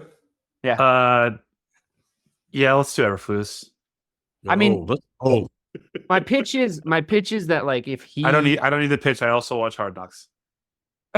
Great. Okay, I can't wait to watch that. I just think if he like new episode tonight, right? Oh, yeah. If people don't see that he's not fucking up Caleb Williams the way he's not fucking up Caleb Williams like so far the preseason, I think people are going to be very happy with him if that makes sense. So I'll take. I wonder if that running back wide receiver is going to make the team. I love Velus Jones. I fucking he did make the 53-man roster. Did he make the 53? The poor medical student. That poor son of a bitch. That shit was heartbreaking. Yeah, that was brutal. Yeah, Jesus Christ. I was like, I turned around to Leah and I didn't know I was being such a dick. I was like, he's gonna make a great doctor. And Leah was like, oh, you're such an asshole. I was like, no, I meant it as a compliment. They kept him on the team now. They kept him on the roster. Well, I thought that was really nice of them to like. They did a lot of funky shit with the roster this year. We have our punter doesn't take up a spot. The Australian guy who is like the life of the fucking party. Okay, we will take our first coach fired as. Do you want to just take Mike over there in Dallas? Do you want to do it? God damn it! I was gonna do McCarthy myself. Yes, I'm gonna go for the second year in a row. Mike McCarthy. Okay, great. The AFC team takes Mike McCarthy, first coach fired. I mean, for obvious reasons. For us though, how you feel about Nick Sirianni, Bobby? I love that. I love it. Yeah, of course he loves that. Come on, get Nick Sirianni out of here. First coach fired. I love that. All right. That was very business-like. All it would take is like a 2-4 start. Yep. Yeah, he's on the hot seat for sure. Is that's Bill Belichick's music? You guys get the rookie of the year pick. I'm gonna throw you one here. I'm gonna go. I know Caleb Williams and all this. I think Xavier Worthy. Mike, can we have Caleb Williams? No, I think Xavier Worthy in Kansas City is a good pick, personally. If we're not going quarterback, if we go quarterback, then it's obviously either Jaden Daniels or Caleb Williams. But if we want to throw a wrench into it, I think Xavier Worthy is a good pick. Wrong with that. Great. Very business-like these selections. We can't have Caleb, Mike. What do you want? I was gonna pick. I had my heart set on Jaden because I figured that they were gonna pick Caleb Williams. But if you want Caleb, you can do. I don't want to put my juju on him. Let's just take Jaden Daniels. Jaden Daniels, please. That's totally fine. You're welcome to it. Offensive player of the year. Back to us. I'll take Tyreek if you're cool with it. Yeah. Yes. Yeah. Okay. It just seems obvious, right? Okay. Cool. Tyreek Hill for us. What do you guys got? So this isn't MVP. This is just OPOI. OPOI. How you feel about CJ Stroud? I like it. Yeah, because if we're giving Mahomes an MVP, which we probably will. Yeah, most likely. Yeah, so I'm going with Stroud. Yep. All right. Well, we might give Mahomes MVP because the next category is Defensive Player of the Year, which means you could pick again. All right. Well, Myles Garrett or Micah? Are you want to? Yeah, I wrote down Micah. I'm going with Parsons. Let's go with Micah. All right, we're going Micah. Look at you guys. All right. He had a bad year last year, not for nothing, but I know, but that way he's gonna come back and bounce back here. He kept the problem down there. So you're right. He'll be fine. You're right. Mike, pitch me a DPOY. Was it Do I just take Myles Myles Garrett? Garrett again? Because we got him Yeah. last year and when we won. Right. So And we won. there's no reason. I think he could go back to back. Can I add another person possibly? No. Look, I'm not being serious. Jacoby Brissett would be Defensive Player of the Year. Wow. So, wow. What a dick. That means we get to pick MVP. I mean, these guys kind of alluded to it. I think the smart money's on Mahomes. Yeah. I mean, at this point, why the fuck would you pick against him? Or it's Lamar. I was gonna say or Lamar, but no, they'll pick it's Lamar, and then we'll be head to head. So I'd rather have Mahomes in that conversation. Yeah, let's do again. I'm just done Mahomes. betting against them. I'm just Yeah, done that's betting. And we're unanimous. picking Lamar. Yeah, and we're picking Lamar. Well, that's a good reminder for next year to know that the superlatives go pretty quick because you get to pick from anywhere, so everybody knows. But yeah, there you have it. Just a quick review. Oh, whoop! I wrote NFC. That's wrong. NFC picks Lamar. We pick Patrick Mahomes as MVP. Micah Parsons goes to the NFC team for Defensive Player of the Year. We got Myles Garrett and AFC. Tyreek is the AFC Offensive Player of the Year. CJ Stroud is NFC's call for the Defensive Player of the Year. Rookie of the Year, the NFC has Xavier Worthy. And over here on the AFC team, we have Jaden Daniels. Coach of the Year, the NFC team has Harbaugh, which is good money. And we have AFC. We over here at the AFC team have Eberflus because we're avid Hard Knocks watchers. First coach fired. Hate to end on a negative, but the AFC team, just to be dicks, took Mike McCarthy. And NFC, just to be shrewd, took Nick Sirianni. All right, everybody. That's it. We did the predictions again. Thanks for listening. We will be chatting about it throughout the year where we had everybody. Next year, we'll switch our conferences back. We're trying to knock Mike off the mantle. But until then, this has been Missing the Point.